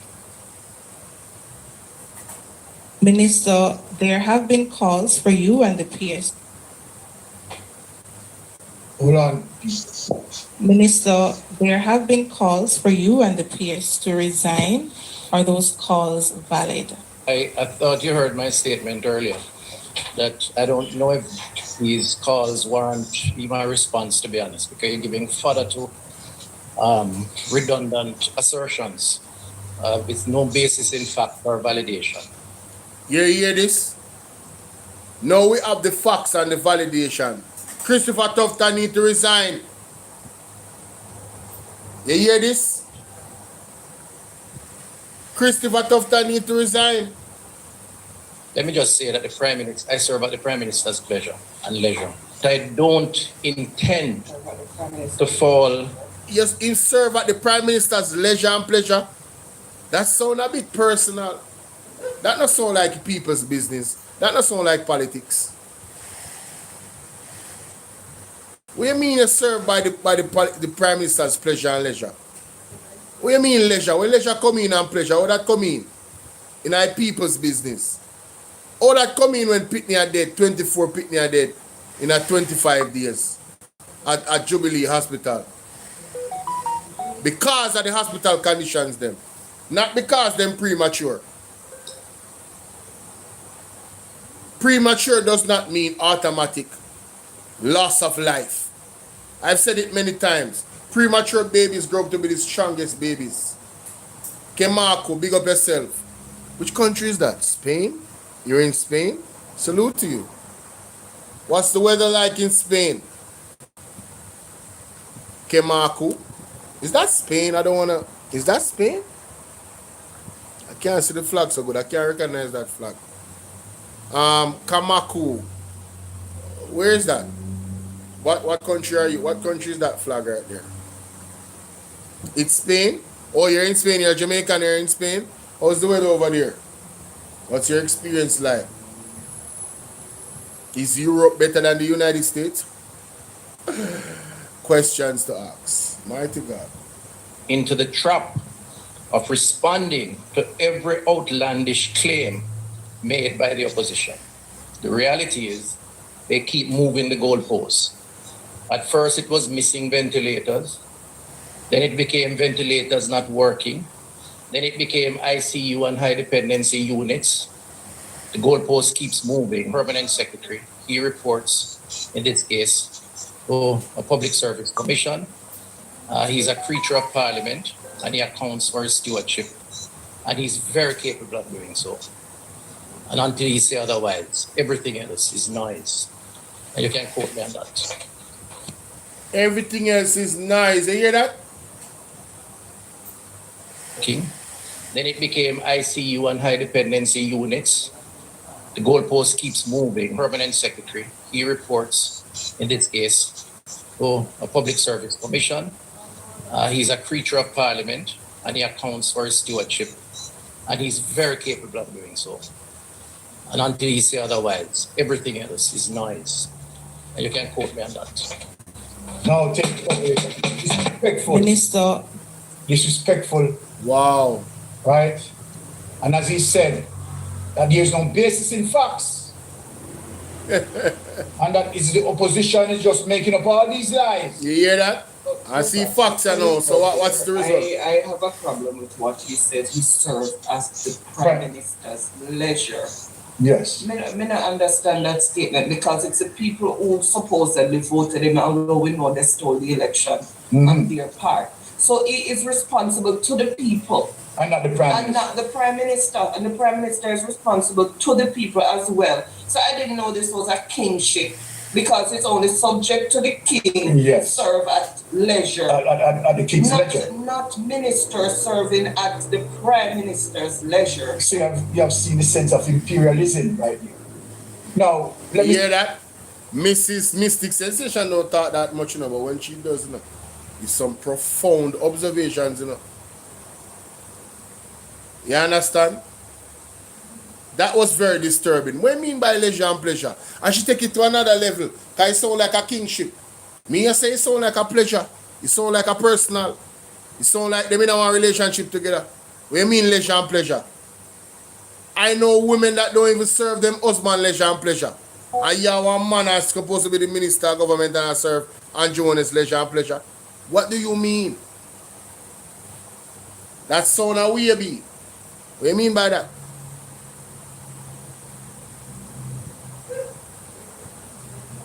No, this is a serious question. Aren't you supposed to be serving the people of Jamaica? The man said him serve to the leisure and pleasure of Andrew Holness. What do you mean by that? Make it make sense, brothers and sisters. Let it make sense. Something just ain't right. Very out of order, disrespectful. You understand? As it relates to the very people who elected him, right? He's disrespecting them and disregarding them. He doesn't have to hear from them. Or, as a matter of fact, give him any service to them. He serves at the Prime Minister's leisure. Can you see the level of disrespect? The high level of disrespect. You, Mr. Christopher Tufton, and Andrew Holness are servants. You know, sound good at all. Serve at the Prime Minister's leisure. And you are to serve at the people's leisure. Yes. That's where your responsibility lies and your functions. Right? But since you said it is the People's National Party, right, creating all the obstacles and telling all the lies, the healthcare is good and solid, right? The People's National Party is just coming up with stories and moving the goalposts and all of that, and the People's National Party mischievous. I want for you to identify if this is the People's National Party. Read the next one. Look if this is the People's National Party. Right? Look if this is the People's National Party. Come and tell me if this is the People's National Party. As you dismissed, right, the concern of the people. So look about issues in the public health system. Before the break, we're hearing from the president of the Nurses Association of Jamaica in relation to what's happening at the Cornwall Regional Hospital and why the nurses finally at the end of their tether took protest action. Because I was saying on radio now that when you say healthcare workers start to protest, you know, say things bad. Because they're the hardest set of public sector workers to come out and speak, because I know it has to do with their conditions of employment. Dr. Badger, let me let you pick up there before I bring in Dr. Dawes, because you had started to, I don't know, it's as if I was hearing you speak from your heart. You are saying what it's like to resuscitate a patient on the ground. Yes. So, I mean, if there's no tabletop available, then the ground is the next best thing. And within the whole facility, you have mold, you have rats, you have barely any space to move the blood pressure machine. And if this is the A&E we're still talking about? In the retrofitted Mount Salem clinic that is used for A&E now. I actually heard a story at a meeting on Saturday. And in that meeting, I heard a story that absolutely broke my heart. There was a doctor and a nurse. They were fighting over one chair. Well, not physical fighting, but saying this patient needs a chair, that patient needs a chair, because we had an elderly male that needed a chair and a pregnant lady that needed a chair. So you can imagine what it's like to choose between those two categories of patients. Why is there even a choice? So the other one would have to go on the ground. One of them would have to stand or go on the ground. So what ended up happening that the doctor had to give up her chair for the entire shift to give to the elderly male because there was no chair. There was no chair. And that unnecessary tension, and I'm not saying that they were, arguing or anything, but that unnecessary back and forth for a chair, for a patient, not even a bed. Take that away. It's heart-rending, man. Continuing to talk about issues in the public health system. This is the reality of the healthcare. Not even chair. But you come out with a political grandstanding that the PNP is attacking you. PNP is telling lies on the Jamaica Labour Party administration. The Jamaica Labour Party administration is doing fine with healthcare.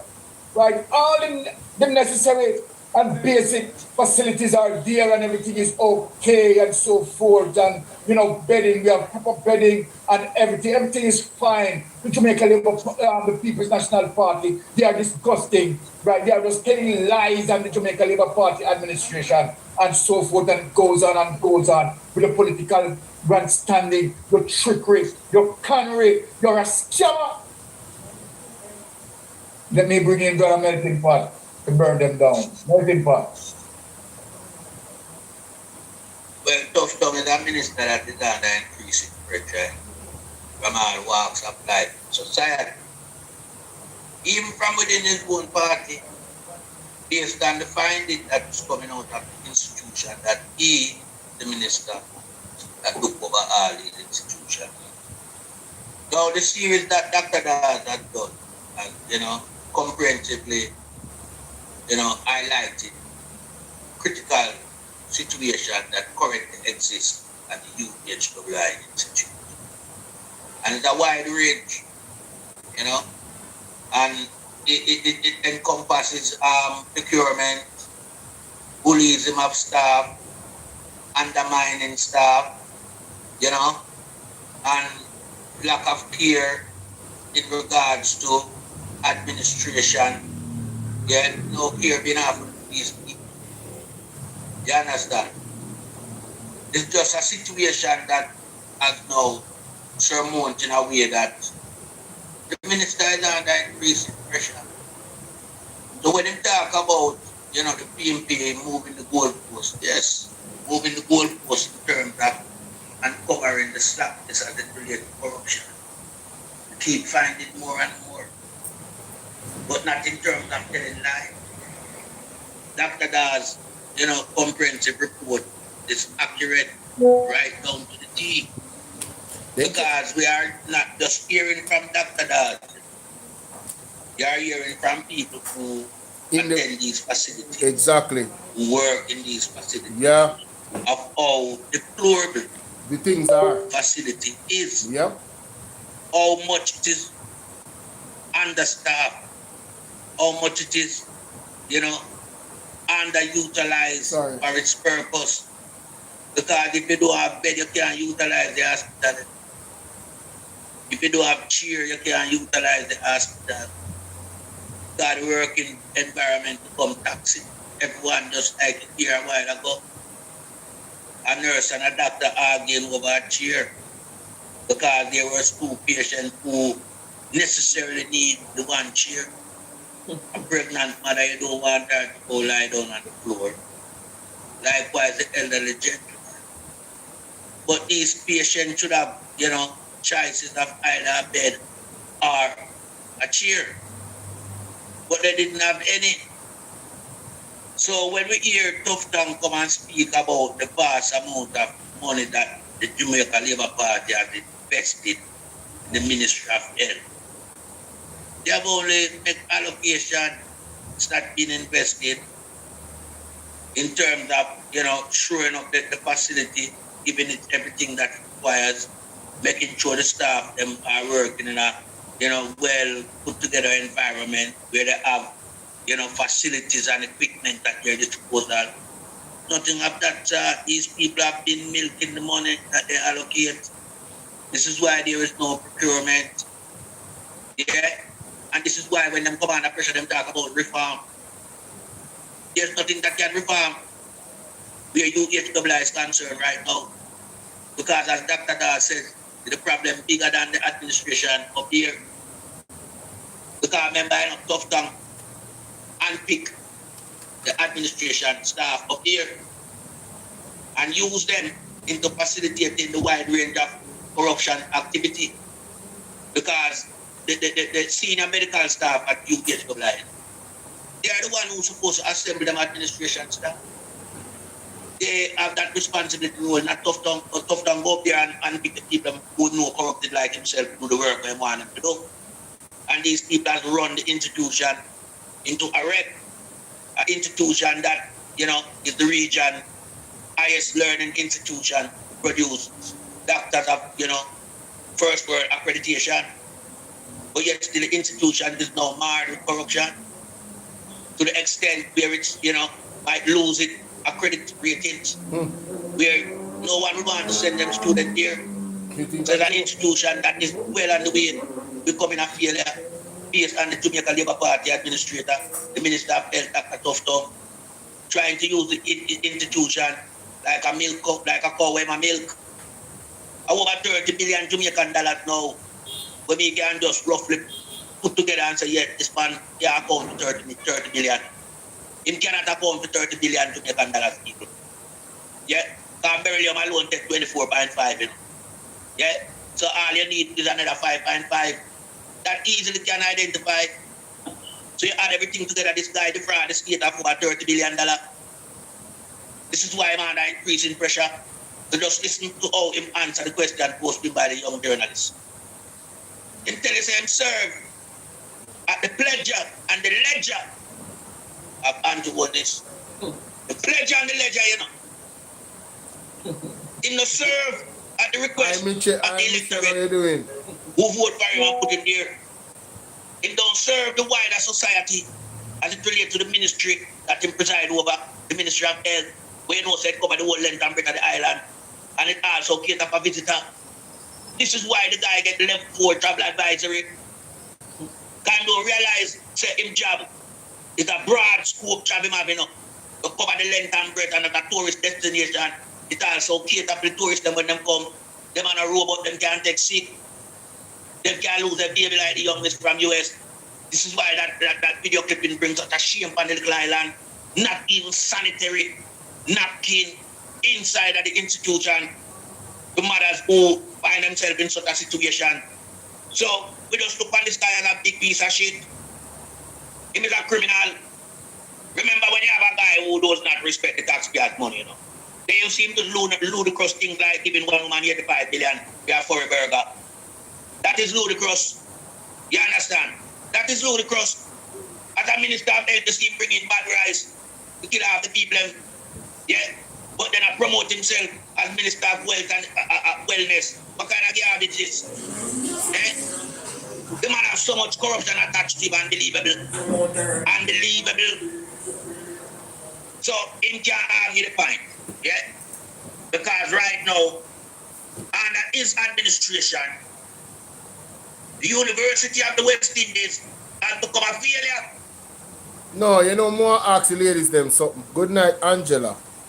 All the ladies them come my front of class. Let me talk to you for a second. Let me talk to you guys for a second.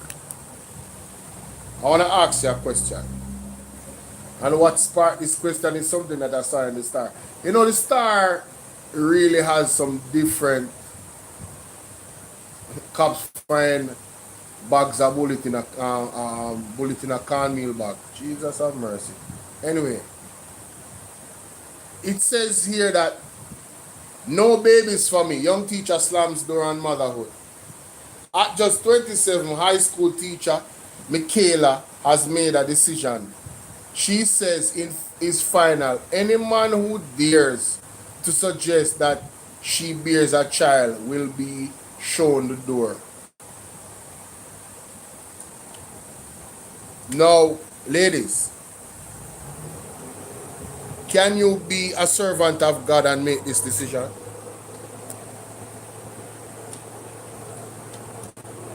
That is my question. What the hell is wrong with this? You know, there's something wrong now. Can you be a servant of God and make that decision on for your life? Is it possible?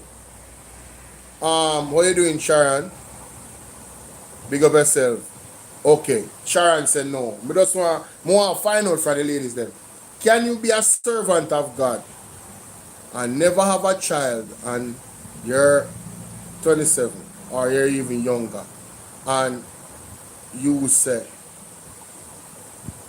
you're not going to bear any children? Can you be a servant of God and do that? Where are my ladies at? Come on, ladies, let's go. I want to hear from all the ladies watching me right now. You don't have any children. Because I'm a bit confused, because the Bible talks about multiplying. So how can you be a servant of God and then make a decision that you will never have any children? What is God's purpose for us? To get married and have children? What? What do you mean not necessarily? Mommy, come on, man. Better than that. Better than... No, you have the ability to have children. Listen to me. I listen to what I'm saying. I look like you never want to listen. This lady made a decision at 27 as a teacher. She don't want no picnic. And if a man come to her and say he want a picnic, she going to show him the door. So I am saying, can you be a servant of God as a woman and make a decision that you make a decision, not God enough, you enough. Say you're not going to have no picnic and be a servant of God in what world? No, that can't real. You're not a servant of God. You totally oppose God at this point. Totally. You totally oppose God's purpose for our life and your life. Totally.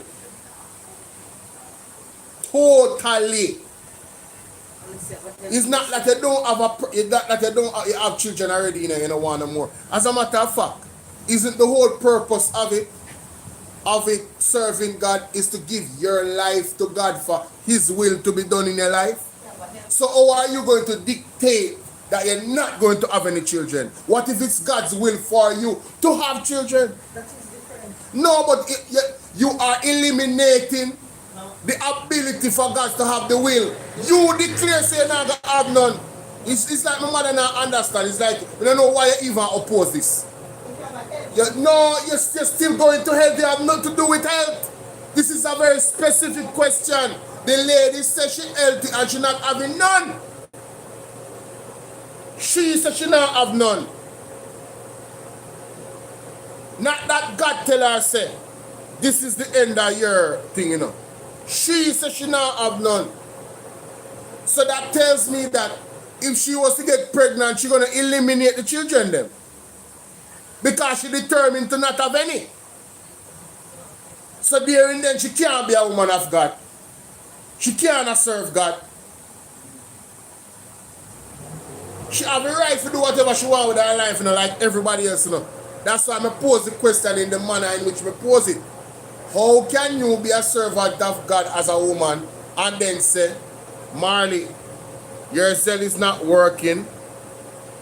I don't use Cash App. How else can I donate? The PayPal is there, but the Zelle is working. The email is accurate. Everybody uses the Zelle. The email is accurate, man. Once you put in the email, the Zelle comes up. But the PayPal is there. And if you want another way, you can reach out to me via WhatsApp. My number is 876-451-6535. Write it down. 876-451-6535. I'm not talking about a person sick. And if you're sick, God can heal you. Because God heal a woman when couldn't have no baby. God, Okay, no problem. Take down my number. 876-451-6535. WhatsApp me. Not everybody come on this earth for reproduction. What do you mean by that? No. That's not true. What do you mean by that? What do you mean by that? You're telling me that God made you a functional female and didn't bring you on this earth to produce unless you died before you could have get married to produce. But God did not give you the function of producing to not produce. Madness. It is God's will and everyone. The Lord says, go forth and multiply. What are you talking about? Go forth and multiply, my children. It is a blessing. God bless you even more when you multiply. So why God don't want you more? What are you guys talking about? Listen to me. Listen to me. I know this is a programming that has happened in this century, you know. Women never used to behave and think like this, you know. This is a programming that has happened in this century, these last 50, 100 years of earth. Is a programming. They have programmed you guys to think like this. It is God's will for you to bear children, as it is God's will for you to get married, as it is God's will for a man to bring forth a wife so he can get favor from God. It's not about she being the only woman. And I'm speaking from the perspective of believers and persons that worship God. If you're not a believer, you can do anything you want to do. You can follow the new age where the devil push and be a independent woman that does not like men and don't want to have any children. You can do all of that. But if you are a woman of God, you're supposed to deal with what God wants for you in your life. And one of the things that God said is that to go forth and multiply, not go forth and not multiply and not have children. What can go so? How is that possible that you guys think that that is something? It is a blessing to bring forth children. And God is a blessing to bring forth children in the right framework that God wanted for us. Getting married, right? And building family. Building family, build kingdoms. That's how you build kingdoms. Building nation is through family. So how can you come and say that is not your purpose to bring forth children? What? I mean, we have totally gone against the natural order of things at this point. But you know what? I digress. I've made my point. Wow. Y'all need to do some introspection and some deep. We need to link God, Pandawana, and reprogram that thinking there. You understand? Reprogram that thinking. Yeah, because my question was very specific to people that actually follow God, not the people in the world. The people in the world, they want to go and have multiple partners, make sure so them have them pill, so if they get pregnant, they can dash for the picnic. That are the people in the world. But God's purpose for us in our life is to get married and bear fruit and expand his kingdom and grow the child in the way that it pleases the Lord. I don't understand. Am I missing something? Am I missing something? Isn't that what the Bible says?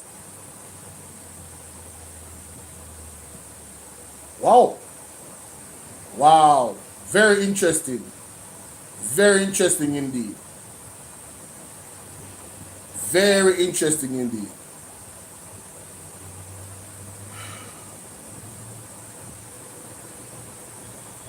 Still away pan or something I'm not getting it. No, I'll get it to you. Alright, fine.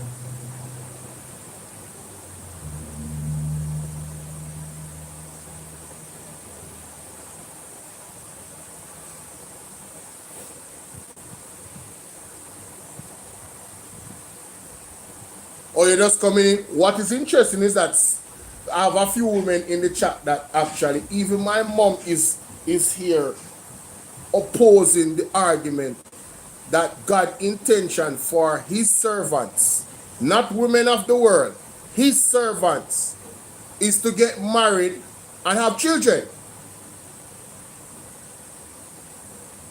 You see, the animals, them know what they're supposed to do, you know. But we say we are more intelligent one. The animals understand their assignment from God. And them carry it out every single day. But we, the intelligent one, because we get free will, we make free will a trick quick. Because we get free will, we make free will a trick quick, you know.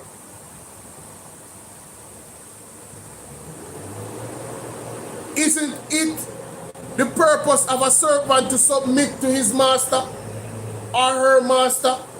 So whatever the master wants for your life, that's what you're supposed. You're supposed to be obedient. You're supposed to be sheep.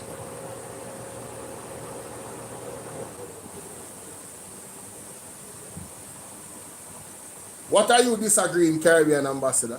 What are you disagreeing? I'm talking about specifically servants of God, not persons that don't serve God. That is the context. I have provided the context because you were late to this argument. So do you understand the context now?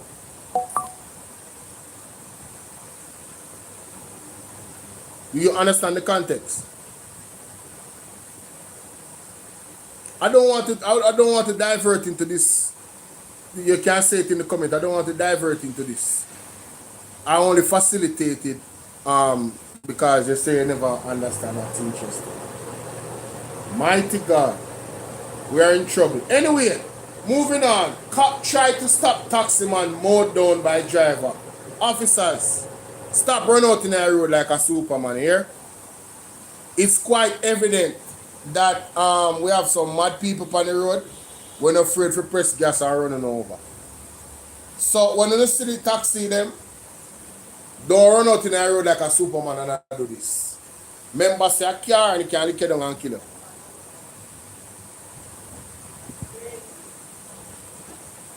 Right? Caribbean ambassador,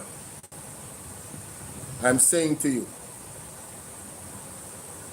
the reason why I sparked this question is that this person said they have no intention of having any children.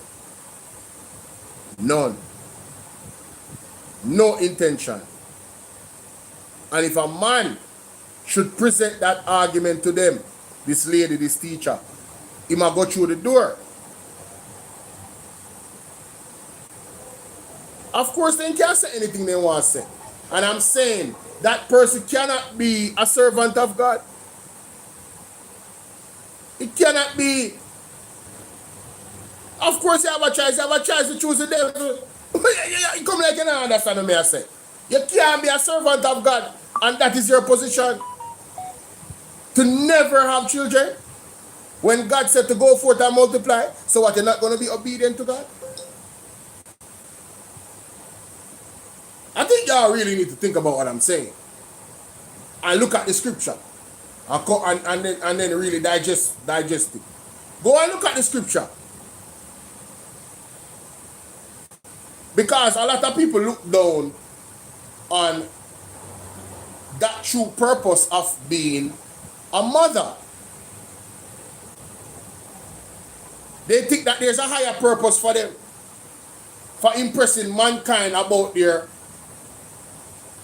education, their status in society, all those things over God's purpose for them.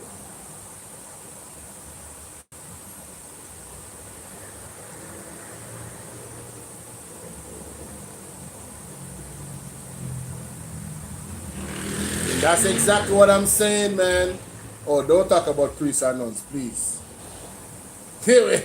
Yo. Yo. You should know that they are not following the purpose of God.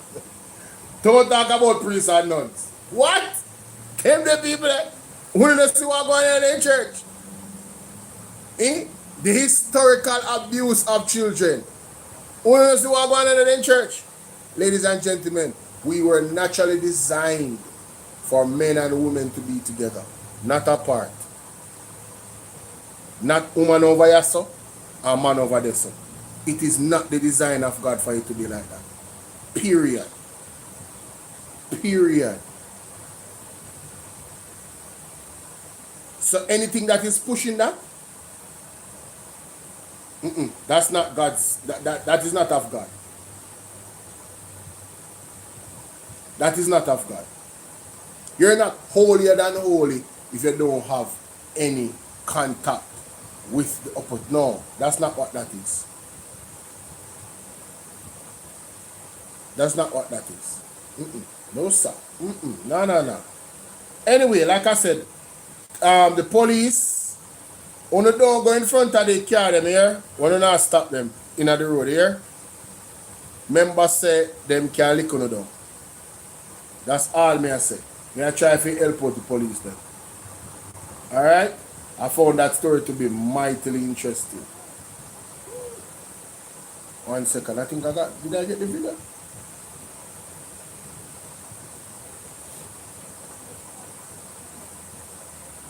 Yes, let me play this. Of videos on the report by the Auditor General on the University Hospital of the West Indies. Check out part 1 where I share what the Auditor General said about how the hospital was abusing its tax-exempt status. And I have to go back to that because of this issue with the cops. What do I mean? Listen up. You have your tea, your wine, your coffee, use its tax-exempt status. University Hospital of the West Indies, UHWI, also used its tax-exempt status to facilitate the importation of cups and dishes belonging to private company 3. Now, it's normal. The Auditor General does not name private companies who are involved in its investigation, right? They always anonymize the data like that. Private company 1, 2, 3, nothing unusual here. The imports now, with a CIF, that's cost insurance freight value of 1.41 million. Remember that figure, very important. So the CIF value of the cups and dishes was 1.41 million. It was cleared under US tax exemption declaration. Tax relief then came up to about 615,000. And it benefited private company 3 who paid for the goods. So the duties came up to about 622,000. Now, after that, the hospital bought the same items from the private company for a price of, follow me, 6.9 million. The items were released by the Customs Agency on July 31, 2024. Released by the tax relief then came up to about 615,000. And it benefited private company 3 who paid for the goods. So the duties came up to about 622,000. Now, after that, the hospital bought the same items from the private company for a price of, follow me, 6.9 million.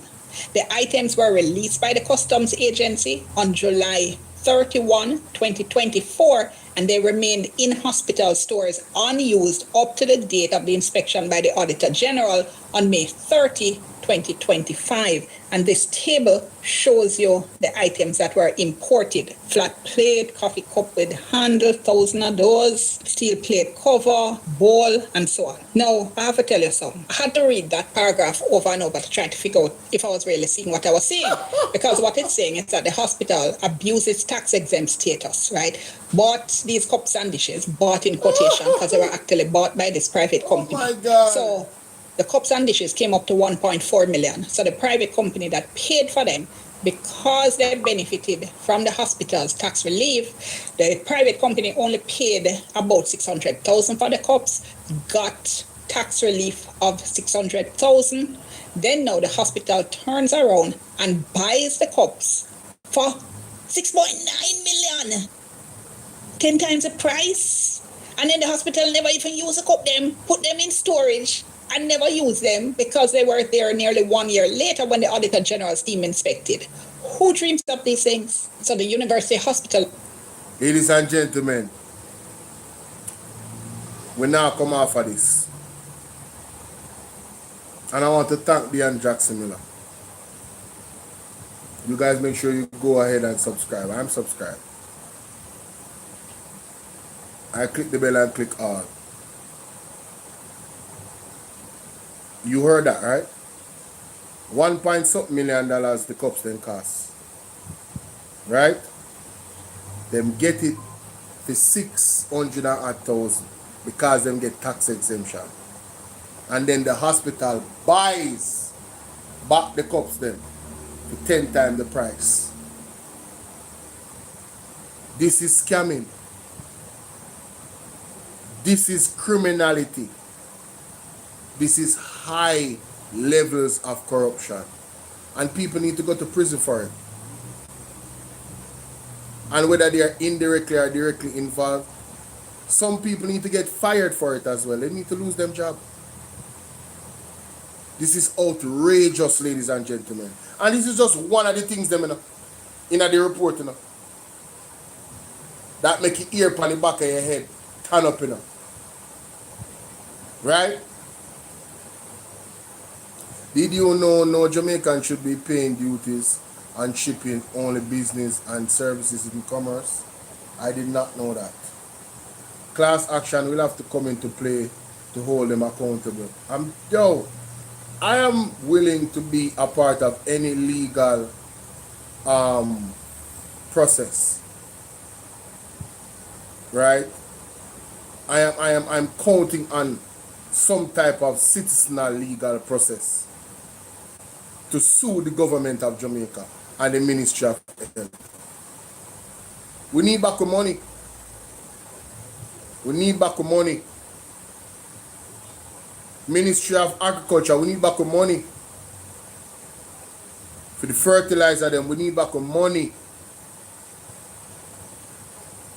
Alright, we need back the money. Floyd Green, Minister of Agriculture. Andrew Holness, are you head all of them? We need back the money. You know, you there, Jackson Miller say, who thinks up these stuff? You know how far gone of a criminal you have to be to think up this? Like you're a professional criminal. Whoever conjured up this. Rural Read, we need back the money.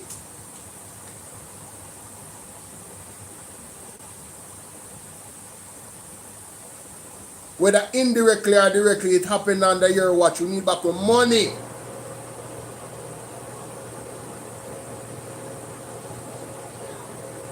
Right? We need back the money.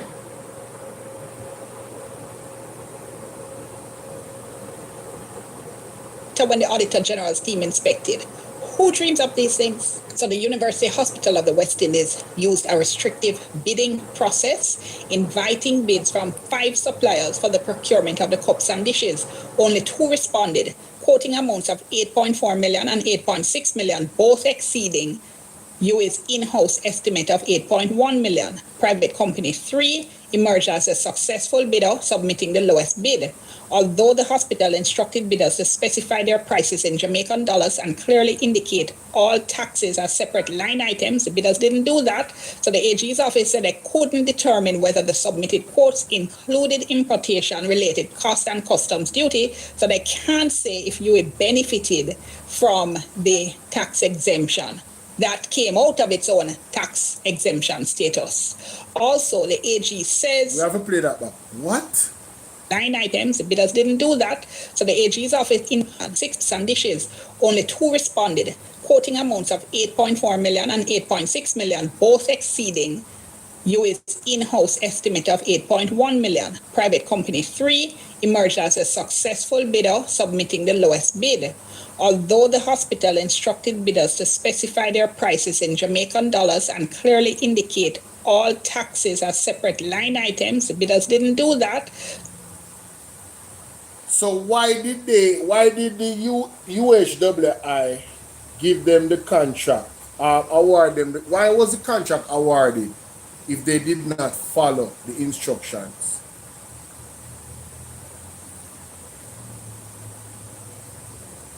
Another way to hide. Another way to hide the criminality, ladies and gentlemen. Blessed child, how are you? Another way to hide the criminality. Did you guys catch that? Listen to that again. 3 emerged as a successful bidder, submitting the lowest bid. Although the hospital instructed bidders to specify their prices in Jamaican dollars and clearly indicate all taxes as separate line items, the bidders didn't do that. So the AG's office said they couldn't determine whether the submitted quotes included importation-related costs and customs duty. So they can't say if you benefited from the tax exemption. Ladies and gentlemen, that came out of its own tax exemption status. Ladies and gentlemen, that is high level. That's what they're calling a money laundering, layering. High levels of criminality, that, you know. Very subtly, you know. But somebody knows exactly what they're doing. Somebody say, how do we hold them accountable? Reach out to me on WhatsApp, 876-451-6535. Sign the Magnitsky Act, an international act that can be used to hold the government accountable for corruption and human rights violations. And oh, there is so many corruption and so many human rights violations happening under the JLP government. Watch. A lot of it. Me I go play it again. Wanna listen? Because this is very important. This is very important. Price. And then the hospital never even use a cup them, put them in storage, and never use them because they were there nearly 1 year later when the Auditor General's team inspected. Who dreams up these things? So the University Hospital of the West Indies used a restrictive bidding process. Oh, the number is 876-451. 876-451-6535. 876-451-6535. I look like me catch a general at a bad time.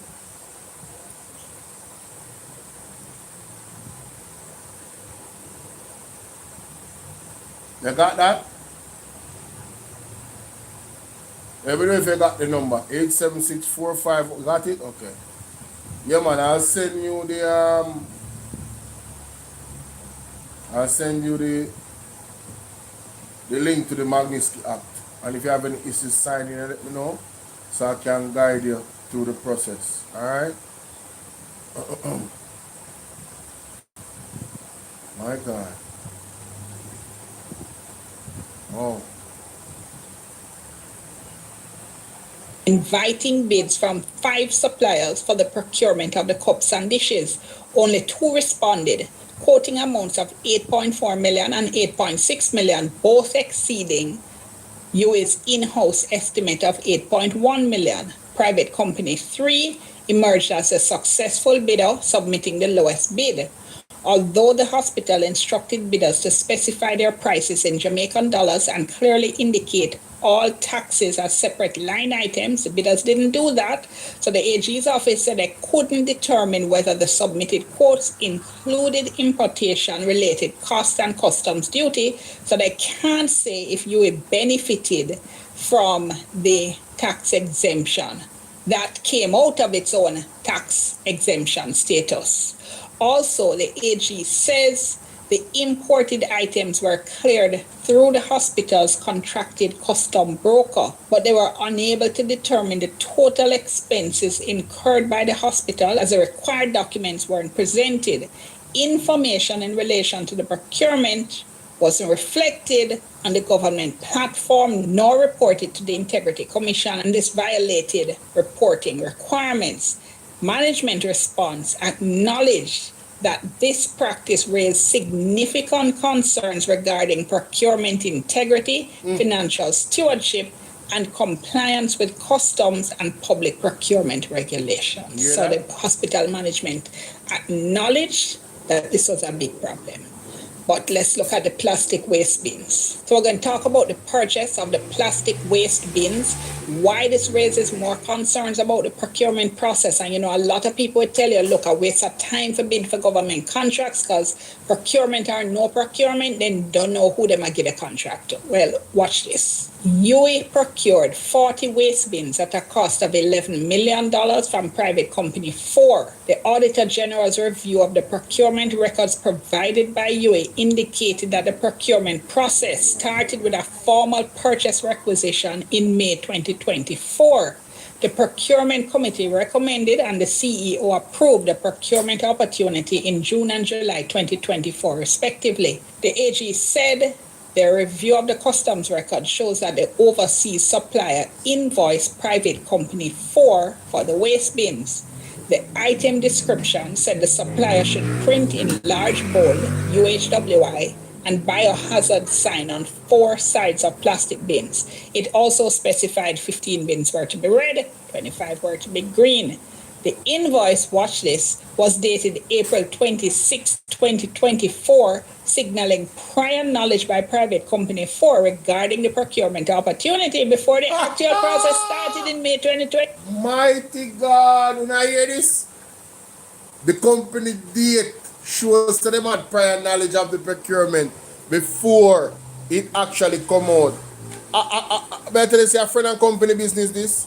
Some unknown big up. For some strange reason, the message is now roll up. Somebody said read Matthew 19 verse 12 is the exception, not the general rule. Okay. Somebody said me read, because I must do something that I'm going to talk about. Read Matthew 19 verse 12. Google. Matthew 19 12. For there are eunuchs who were born that way, and there are eunuchs who have been made eunuchs by others. And there are those who choose to live like eunuchs for the sake of the kingdom of heaven. The one who can accept this should accept it. Where say they choose to live like eunuchs for the sake of the kingdom of heaven. Let me read what is a scripture. Context matter.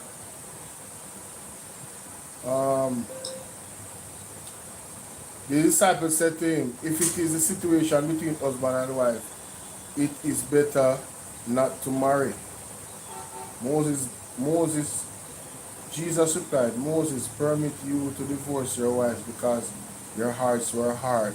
But it was not this way from the beginning. I tell you that anyone who divorces his wife, except for sexual immorality, and marries another woman, commit adultery. So no matter about adultery or so.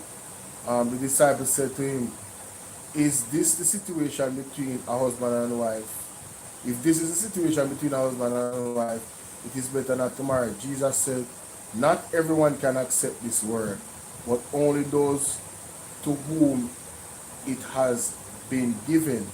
For there are eunuchs who were born that way, and then there are eunuchs who have been made eunuchs by others. And there are those who choose to live like eunuchs for the sake of the kingdom of heaven. The one who accepts this should accept it. Interesting. Then people brought little children to Jesus from him to place his hands on them and pray for them. But the disciple rebuked them.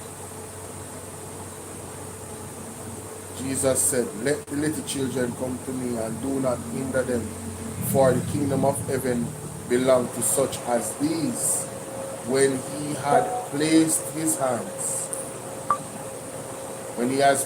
hands on them, he went on from there. Oh man.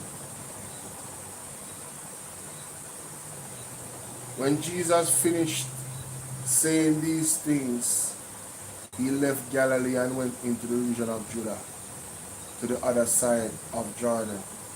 Large crowds followed. Large crowds followed him, and he healed them there.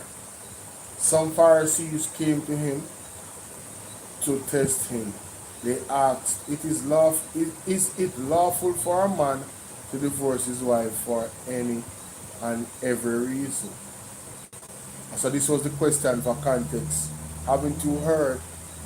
He replied that at the beginning the Creator made them male and female and said, for this reason a man will leave his father and mother and be united to his wife, and two will become one flesh.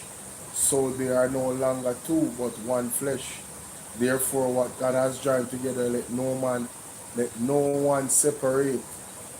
Why then, they asked, did Moses command that a man give his wife a certificate of divorce and send her away? Jesus replied, Moses permitted you to divorce. So Moses was the one that permitted divorce. Moses permitted you to divorce your wives because your hearts were hard. But it was not this way from the beginning. I will tell you that anyone who divorces his wife except for sexual immorality and marries another woman commits adultery. The disciple said to him, if this is the situation between a husband and wife, it is better not to marry. That's what the disciple said. Jesus replied and said, not everyone can accept this word, but only those to whom it has been given. For there are eunuchs. What are eunuchs?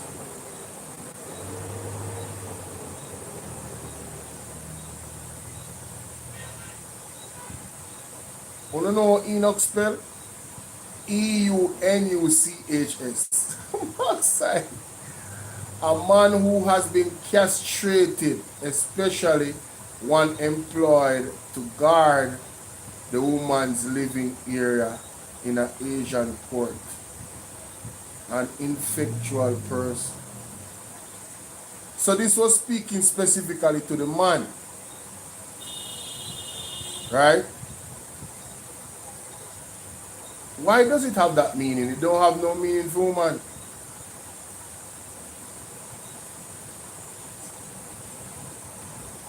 The scripture is talking about eunuchs.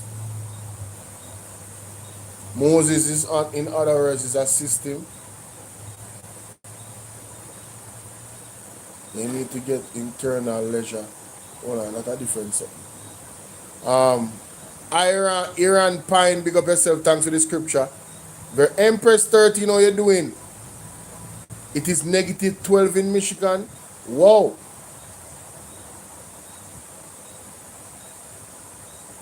Okay, so it is the general rule to be fruitful and multiply. The exception is Enoch. Is eunuchs. So that's why I'm going to talk about eunuch for Christ. Eunuch for Christ, sorry. But a eunuch is a man where. But me I look at the meaning right so, and it has say. So that means that from you have the ability to have children. It is God's will for you to have children.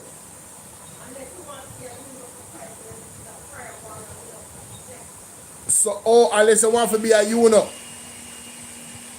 So basically, the nun them is a eunuch. Hey, mommy.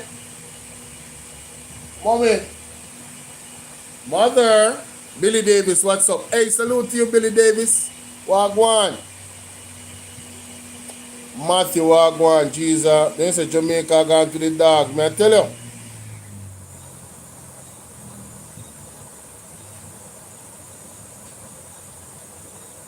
Me here, Andrew wanna say the labor right there will hold him accountable, and I haven't seen it yet. I haven't seen one labor right come on their platforms and hold him accountable. Right? Where say now? So the none them are eunuch. Some of them. Yes, the most of them. If you want to be a eunuch for Christ, you just decide they're not going to upset, you're not going to have a family, so you'll be a prayer warrior, constant for Christ. You can be a eunuch for Christ. That's what they're saying right now. Eunuch for Christ. Yes, we can be a This is a new concept for me, ladies and gentlemen. This is new. Now that lady now, when she's a teacher, I want to be a eunuch for Christ. Mighty God. This one is very interesting. Eunuch for Christ. Why we can't say me learn something today? Eunuch for Christ, ladies and gentlemen. Eunuch for Christ.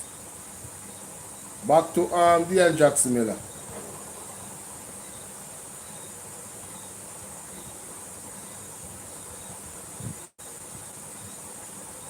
Somebody say if you will accountable, sleeping in night view and the church money, huh? How we are talking about? How we are talking about? No, candy flames. Me not agree with you upon that part. The church should be helped. The church them where help people should be helped. The church them where do the right thing should be helped. I don't have nothing against the church them getting money. I'm saying why you not give the people them $75 million too? Two of them can get 75 million. Why you not ensure say people them have a roof over them head too?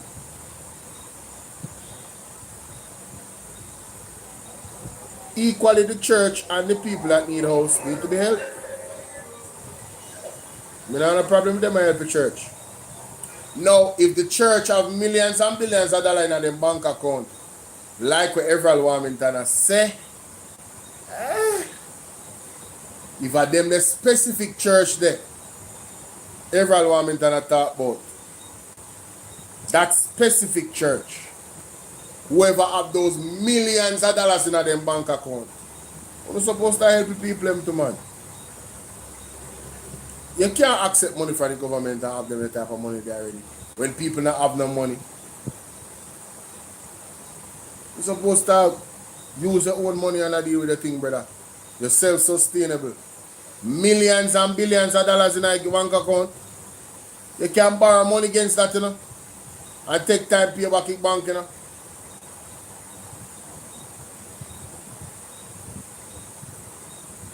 The church and the people them can get help same time. Candy. Like I said, that's my position. I don't have anything against the church. The whole heap of church out they need help. If I had a church, I would take the help from Angelo. Just like Pastor Peter Chambers said and Mark Stewart, I'm going to take the help. I don't want the money. I don't want no money from them. None. Not a cent, not a dollar. The weight that comes with that money is not one that I am willing to bear or be a part of. You understand? That's just me. But back to this. All right. I see the bins I'm here in this table. Subsequently, the hospital used a direct contracting method to award the procurement opportunity to private company 4, demonstrating a lack of adherence to established procurement guidelines, ignoring a transparent and competitive process. The hospital justified the award on the basis that private company 4 was exclusive distributor of the specialized plastic waste bins, and they cited from the procurement guidelines saying where standardizing equipment is available only from a specific source and the procuring entity has purchased goods, equipment, or technology from a contractor and additional supplies required for reasons of uniformity. The AG's report said, in addition, further review of customs records showed that the CIF value for the 40 waste bins was 6.6 million. The full custom duty would have been 3 million. I don't really understand the vitriol that people have against the church. Real churches actually help people when the government isn't. Real churches actually counsel people, counsel marriage couples, feed the homeless. They do it every day, not one day, 7 days a week. Real churches. Real churches affect the community in a positive way on every level. So I don't have a problem with the churches getting help. I'm saying equally, equally, the people that don't have a roof over their head should be getting the said help from the government. Just like how the government is making $75 million available, then if you make some millions of dollars available for all those families that don't have a roof over their head. Candy, you're talking generals. There's some churches that have millions, and there's some churches that actually put them millions in the people in them community. Them build other, them expand churches and expand the help. There's some churches that are focused on building the kingdom of heaven and focused on bringing people to God. So them spread their wings that way. And them help people in those communities as well. There's real churches that do that. You talk about a specific church. That's why I say specifically. Wherever I want to talk about, there's specific churches, those who have those millions and billions of dollars in them account, them shouldn't be looking to the government for no money. The two of them need it. Kemaku. The two of them need it. I'm talking about the real churches here. But the churches serve the people. Kemaku. You have churches that serve the people.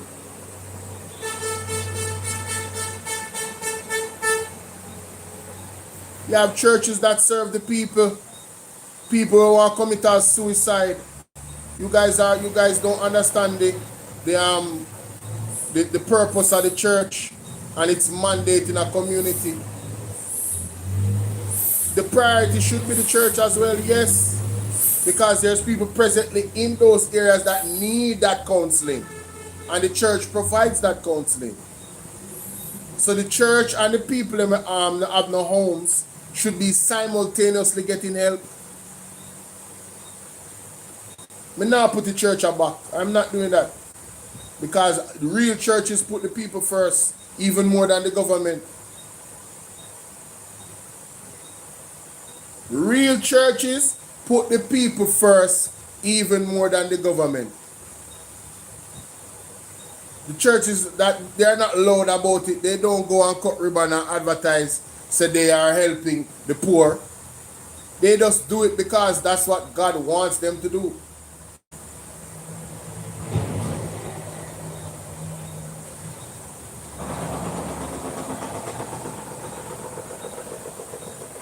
That's what God wants them to do.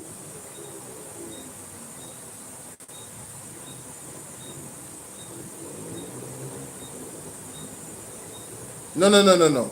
That's not what I am saying. You want to come before the other. I'm saying they can be done simultaneously. Fix the church and the house them same time. Everybody's house is not going to be fixed in one day, and every church is not going to be fixed in one day. It's a process. It happens over a period of time, but it starts somewhere. And I'm saying fix both of them same time. Work on both of them same time.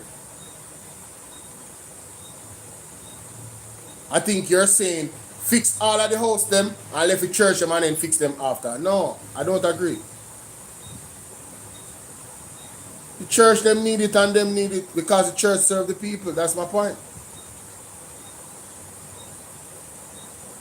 You look like you don't understand that the church serve the people. The real churches serve the people.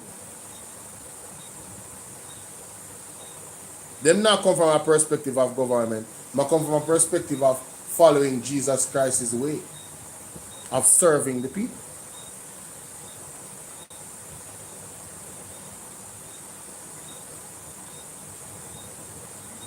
I hope we understand this.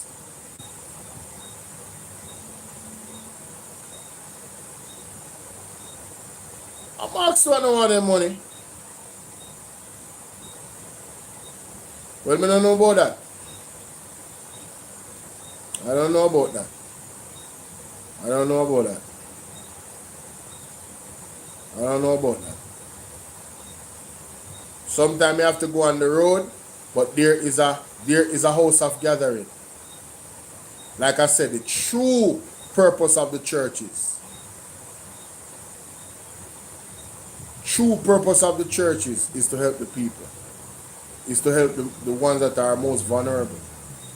Persons that have drug problem, persons that have been molested, get counseling, have a safe space.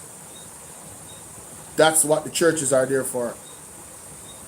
So you cannot undermine or omit or try to omit the purpose that the churches are there for.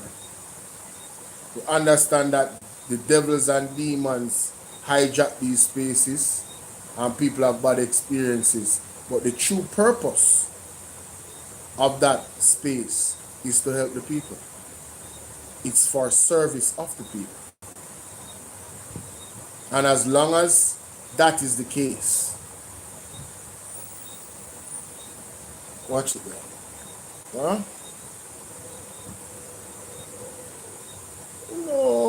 No, that was not his mandate. It was not his mandate to come on here to build a church. That is the apostles and the apostles and the bishops' mandate. No, it's not. You can't argue against the church, you know. You can't use Jesus to argue against the church. That was not his mandate. His purpose was to come here to give his life so that we might not perish in hell. His blood is what he came here to sacrifice, to cleanse us from our sins so we might be forgiven. So that's not his mandate. The bishops and the apostles, that's their mandate. Everybody has their purpose.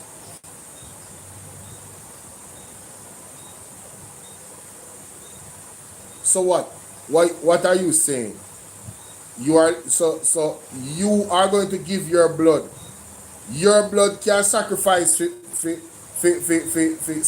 follow Jesus. That's the way I said. So your blood are going to sacrifice so our sins. No, come on, think about what you're saying. Think about what you're saying. Think about what you're saying. Think about what you're saying. You know, that's not practical what you're saying. I don't know if you just don't like church or what, like most people, but that's as honest, that don't make no sense. I'm being very, very frank. That don't make no sense at all. Jesus' purpose was to sacrifice his blood. That's his purpose that he came here for. Not to build a church, not to have a congregation. No. That is the mandate of the apostles and the bishops and the pastors. That's their mandate. Just like how you have a hospital in every town. Yes. And the hospital, so we shouldn't have a hospital building. The hospital is just mobile. The hospital help people. Sometimes even the church acts as a hospital. People go there and get healing. People go there and get healing. And from time to time, the churches do get mobile. When they see them set up tents, them get mobile. But them still have a area where them gather. Huh? What do you mean? No, they must say we should follow Jesus. So I'm saying Jesus' mandate was to give his blood. So what are you saying? You're going to go and give your blood. Your blood now have a purity. That's not your mandate. So I try to explain to her, say, the pastors, them have a mandate to have them church and help people. Because we have so much people going against the church. The church is going to be judged, first, But we're not supposed to quiver when on the boots when the church get judged. Can you imagine the church I get judged? What full judgment are going to look like? What our judgment are going to look like? When you say God judge the church first, and the church mandate is what it is. Imagine when God judge we individually. Remember saying beating teacher them first, in beating him head servant them first. So imagine the type of beating where we are going to get. Because the righteous fall short. Eh? What you think I'm doing? And we not do service for them I do. Where shall the sinners and the ungodly be? So only careful how not talk against the man and woman them I got here. Yeah, man, careful, man. Careful. Careful. Careful. I see some people in my comment section exactly, Doreen. The purpose of the church is to bring you to Jesus. Exactly. There's different levels of the administration of God, ladies and gentlemen. The church is one of them. It's a very important administrative level of God. Especially when it's doing the right thing. It sometimes can be infiltrated by demons and warlocks and witches. If the church heads are compromised or they are asleep spiritually. You understand? In the serious church them, from somebody walk through the door when they're right. Before them even enter sometime, the man or woman of God in the church get the warning. If you expect a visit. Sometimes them are sitting in the church and you hear the pastor give out a song.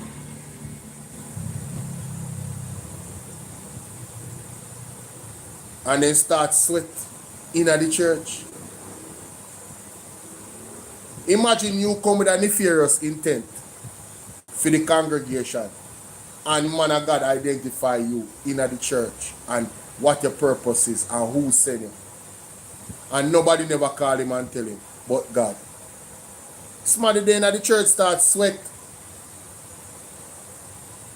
You never know? Yo! Private company 4 imported the 40 waste bins using the hospital's import duty exemption status, resulting in a customs duty waiver of 2.9 million. In addition to the purchase price of 11 million, the hospital paid an additional nearly another $1,980,000 for brokerage fee, customs duty and administrative fee, wharfage fee, storage and other charges. The AG said we were unable to determine if the hospital also paid US $6,244 for freight and transport fees billed to them to ship the item to Jamaica, as the requested payment records were not provided. During the request for pro forma invoice from Company 4, the sole bidder specified that the quotes be in Jamaican dollars and clearly indicate all applicable taxes as separate line items. This wasn't done. So the AG says, Candy Flames, if indeed the church is them where I get the money from Andrew is being led by persons that are charlatans, don't worry about it. God is going to take care of them. You understand? God is going to expose them. Don't raise your blood pressure. Just make sure say you focus on you. You understand what I deal with? Don't worry about them. God is going to deal with them. What? By his deeds, you're going to find out, man. They're going to get exposed. Man, I tell you. They're going to get exposed. Don't worry about them. Unclear whether the submitted quotes of 11 million included freight and transportation charges, brokerage fees, and customs duties. Given this limitation, we were not certain if the import duty relief of 2.9 million, which they got because of US tax-exempt status, was considered in determining the price. They also said they couldn't determine if the hospital paid a fair market price for the 40 waste bins given the absence of a competitive process. In summary, the hospital's conduct in this case undermined the integrity of the procurement process and may have prevented the realization of optimal value for money. Management's response was the procurement was executed via direct contracting based on the understanding that Private Company 4 was the exclusive distributor of the specified waste bins, which were believed to be specialized due to their biohazard specifications and institutional branding. They said, we note the concern about the supplier's prior knowledge of the procurement opportunity as evidenced by the overseas invoice dated April 26, 2024. They said, while UA did not engage the supplier prior to the formal requisition in May 2024, we acknowledge the need for greater scrutiny of supplier relationships and procurement guidelines. I honestly don't know what that means. So I'm not even going to try to comment on it because I don't know what that means. Yo, I am so happy she admitted that because I'm like, what? What do you want to talk about? I am lost enough. And maybe that was the objective. To lose us. Yo. And I don't know how that is an answer to the fact that the company knew about this procurement opportunity before it started. Exactly. But at the very least, you can see how it raises this concern that people have expressed, so the whole thing is rigged. So I'm going to leave it there for today. In the next... Shout out to Dean Jackson Miller, man. What? Make sure y'all go over there and subscribe, man. And follow the breakdowns. You get me? Especially when it comes to the UHWI, because she's going through the document. And she's a lawyer. I think she's a lawyer, so you know. It's good for you to check it out, ladies and gentlemen. Thank you. Good for you to check it out. But a man? No, sir. It's bad. Yeah, exactly. That's why it's happening in front of our eyes. So the people then wake up. But you know what's happening? A lot of the criminal supporters of the Jamaica Labour Party are coming out and they are expressing how them no business, a food have to eat. They are on the internet. Yeah. Yeah, they are on the internet saying that. I can't wait for them to call out Mr. Dennis Garden, Ocean Wine. I can't wait for them to call him out. And all like JLP vlog of them. Because them focus on Dennis Garden, you see. Evidence alone me want to see, you know. Evidence alone me want to see. Oh yeah, the woman. Oh, that could work. That could work. Yeah, man, I believe that that's where they're coming from. Annabella, or go on. Yeah, man, them all get what they deserve, man. I don't know more about it, man. Big up everybody. I'm so sorry that I didn't get to find that clip. About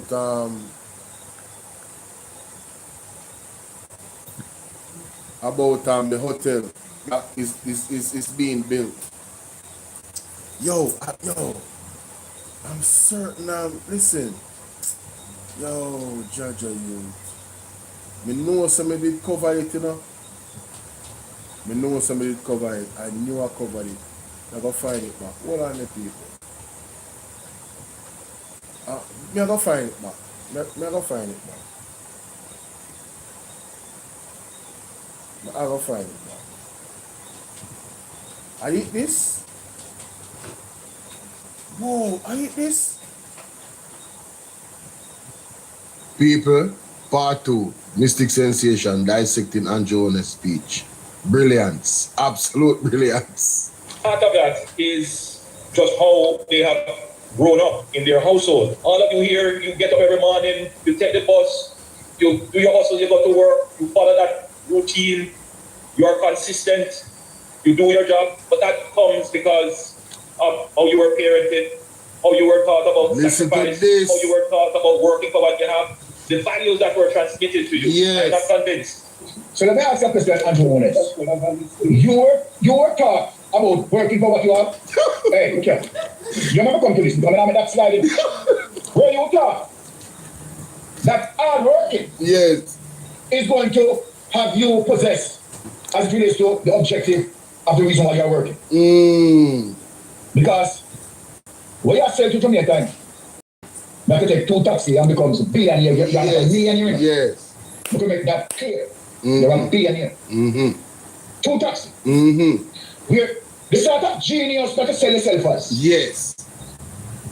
No other Jamaican don't have the sort of geniusness. No. Here, you are concerned, you are the most Genius. Genius of our persons in Jamaica. That is fact. That there are any other brilliant mind would have able to use 2 taxes and maximize their wealth. Only Andrew Holness Talk about it. can do that. Of course. And let me tell you again, what else Andrew Holness can do?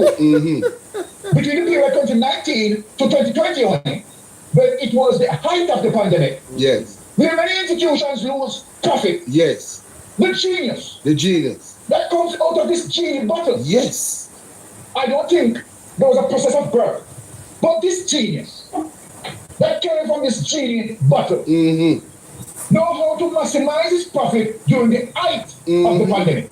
When we look at where Andrew Holness maximized his wealth, Andrew Holness maximized his wealth between 2019 and 2020, right in the heart of the pandemic. Let me rest with you a while and take the caller here. Yes, caller, you're on Mystic Sensation Live. Go ahead, my brother. Now, ladies and gentlemen, I'm telling you, this man just tried to tell people that, you know, yeah, man, it's the attitude that, you know. Yo, Jaja. All right, so social media, TikTok, everybody, listen. Came across this article. It says, It's a misbird. All right, so ladies and gentlemen,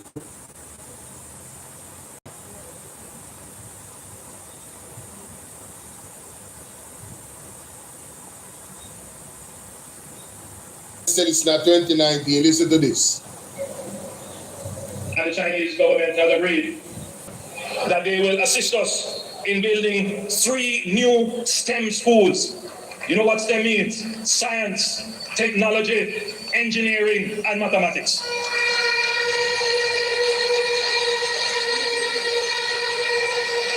The government of Jamaica Joy Barnes, will what's also up, fund mama? 3 additional STEM schools.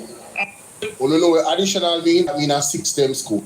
Dion Brian, big up. 3 from China and 3 from the government. Let's continue.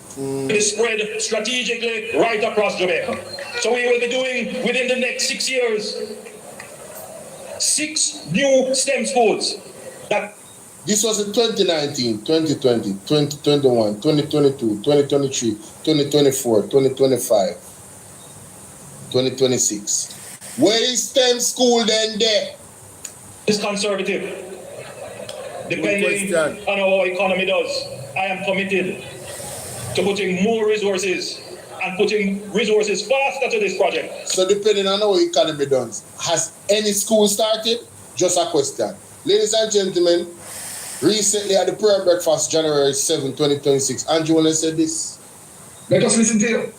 Not potential within the population and within the society to pull more persons into the labor force. And one of the complaints that we have been having is that, and we get it all the time, we just can't find good people to work. We just can't find productive, trained, skilled, competent, reliable people. That's it. So now Andrew Holness just admitted an administrative failure of his government. He promised 3 STEM schools was to be built by the Chinese in 2019. It would take 6 years.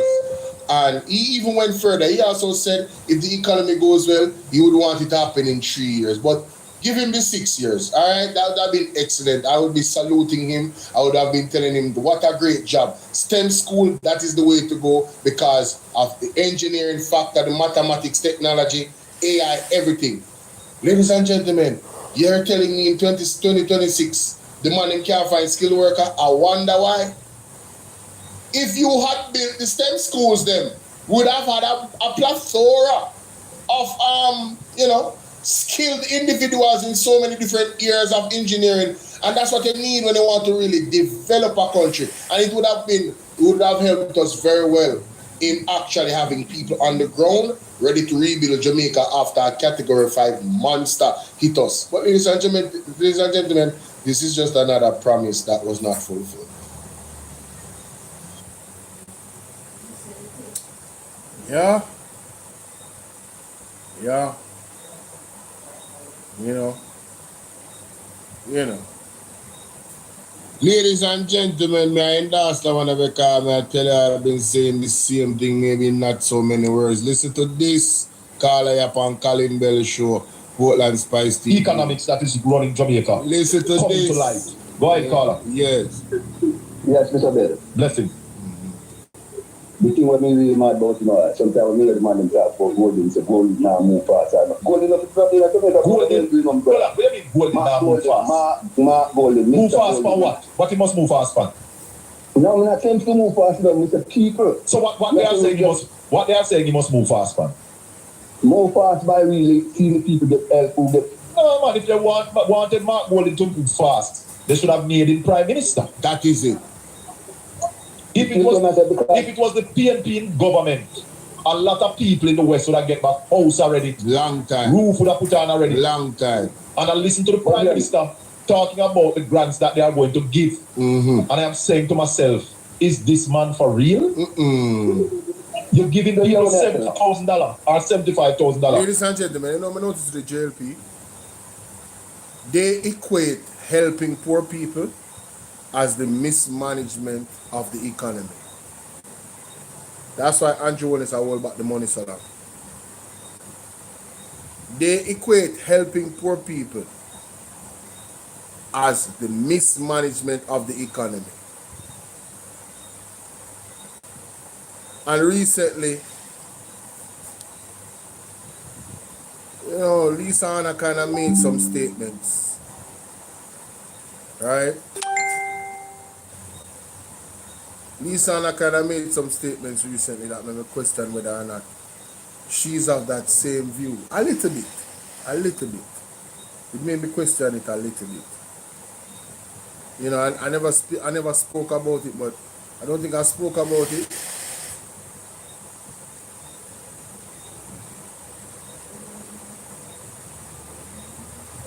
Sorry. I never spoke about it, but I have my eye on Lisa. I have my eye on Lisa. There's a lot of allegations surrounding her involvement or, you know, ties to the Jamaica Labour Party. If Lisa Hanna was to make her way back into politics, I would be looking at her very, very deeply as to what position and what way is she coming. Because if you're truly about the development of Jamaica, the one person and one party that is stifling that development is Andrew Holness and the JLP. So if she was to try and come back in any capacity that was damaging or potentially damaging to the People's National Party,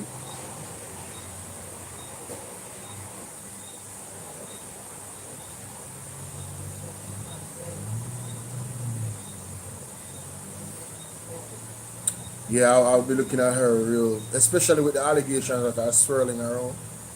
I would be like, oh. Because then if she was to do that, it would match up with the allegations. You know what I mean? But there are allegations. I don't know if they are true, but there are allegations. And I just leave it at that. But I'm going to leave y'all. I was supposed to do 2 hours, end up to 3. And here we are. Sir, all their hands are tied. They both have one master. And it's the colonial master. That sounds good. That sounds good, but I don't believe that. I don't believe that. Change is the only thing that is constant. It is the only thing that is constant. I wonder if the car will make up here nice. Claudia, what's up? I wonder if the car will make up nice. The police tomorrow now. Luke Phoenix, what's up? Okay, Marco, big up yourself, you know. I appreciate you, you know, opposing comments in terms of thought process.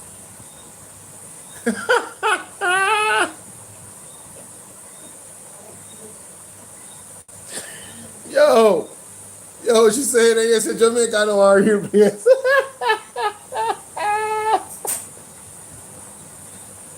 Yo, Jaja. No man, it's okay. It's okay to pose in comments. Nothing wrong with that. Respectfully. Nothing wrong with that. No, when I say Jamaica is not a real You're right about that. That is what I agree with. Jamaica is not a real place. That's a fact.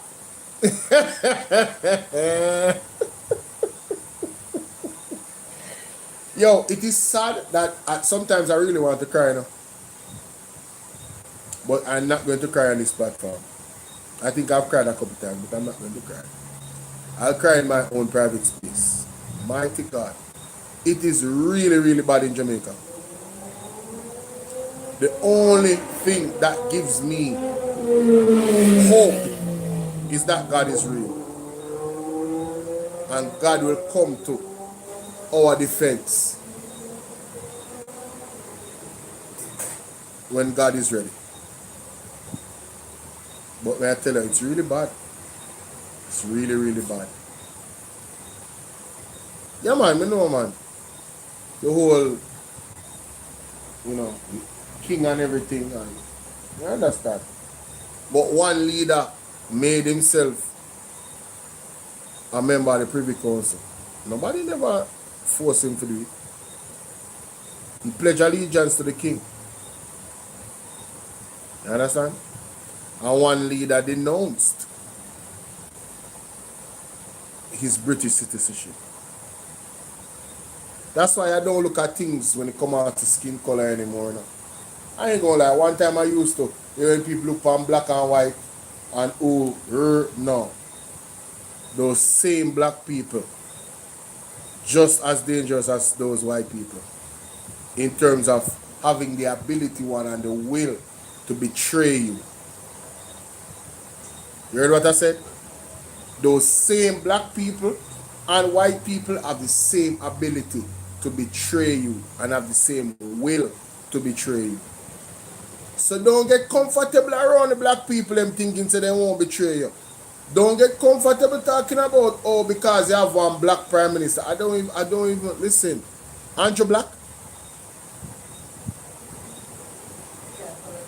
Andrew Black? As a matter of fact, alright, let's say he's black, and I'm gonna run with this thing with black and white with him and Mark. Let's say Andrew Black. Listen, remember in a slavery that black people, what go on Tashe? Is that my Tashe? I think I Tashe me used to go school with. No, I don't see that. How you doing? Yeah, man. Listen, Nigel Clark is a house slave. Andrew Holness is a house slave. Period. Right?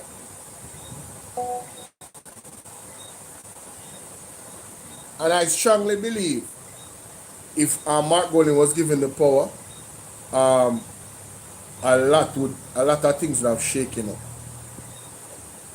Yeah. A lot of things would be shaken up because one, he knows the law, and two, he knows how to use the law to empower the people. And his intention that I have seen and observed is to empower the people.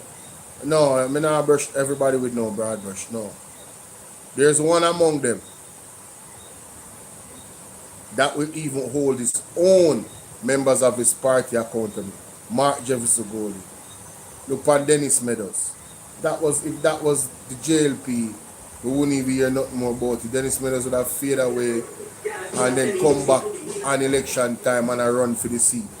Mark Golding said, no, you will not run for the seat. We're standing on principle. They lost the seat, but that's because the people of Jamaica don't stand on principle. That alone should have won over the people of Jamaica to show you that Mark Golding is the polar opposite of Andrew Holness. So I can never say that they are the same. I can never say that.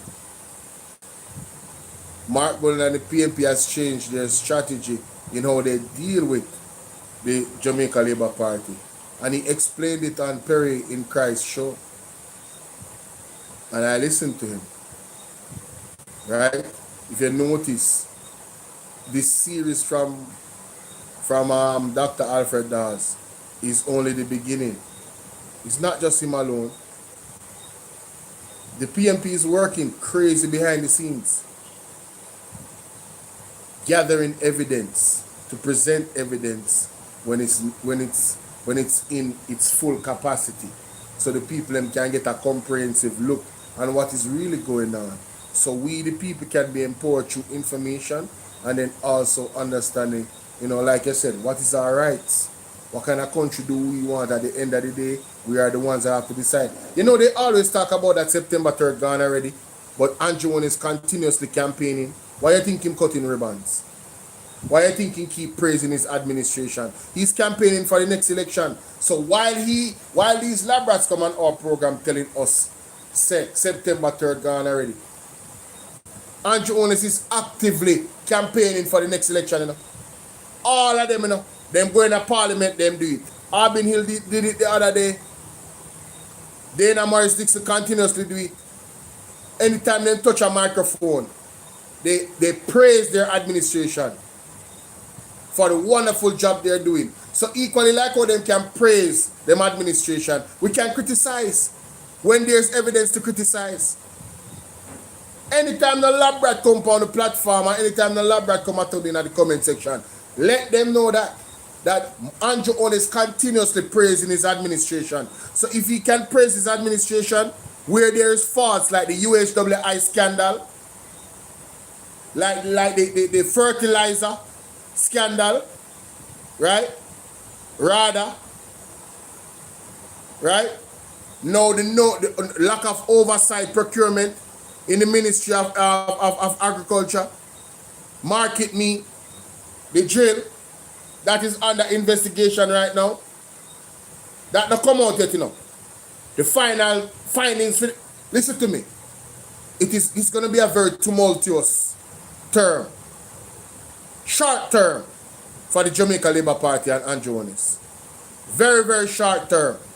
Thus saith the Lord. And then I listen, I play it every day, almost.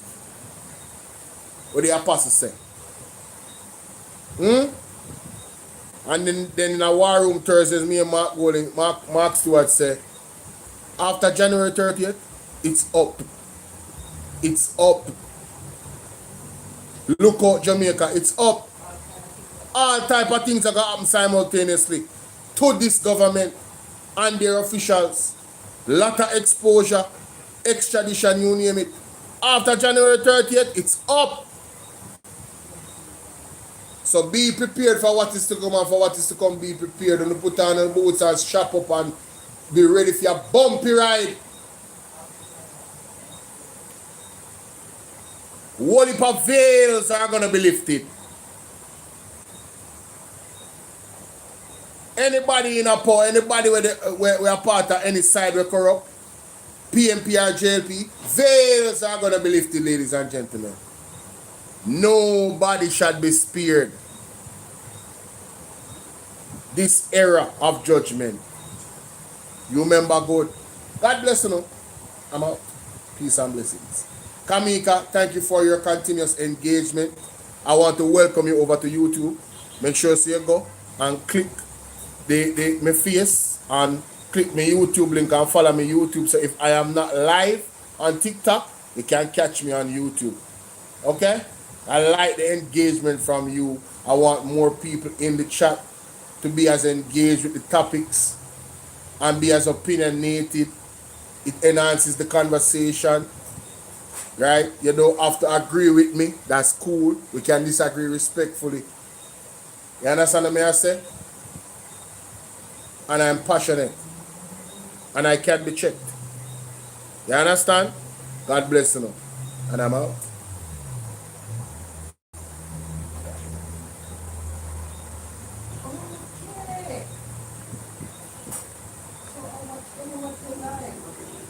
Who that?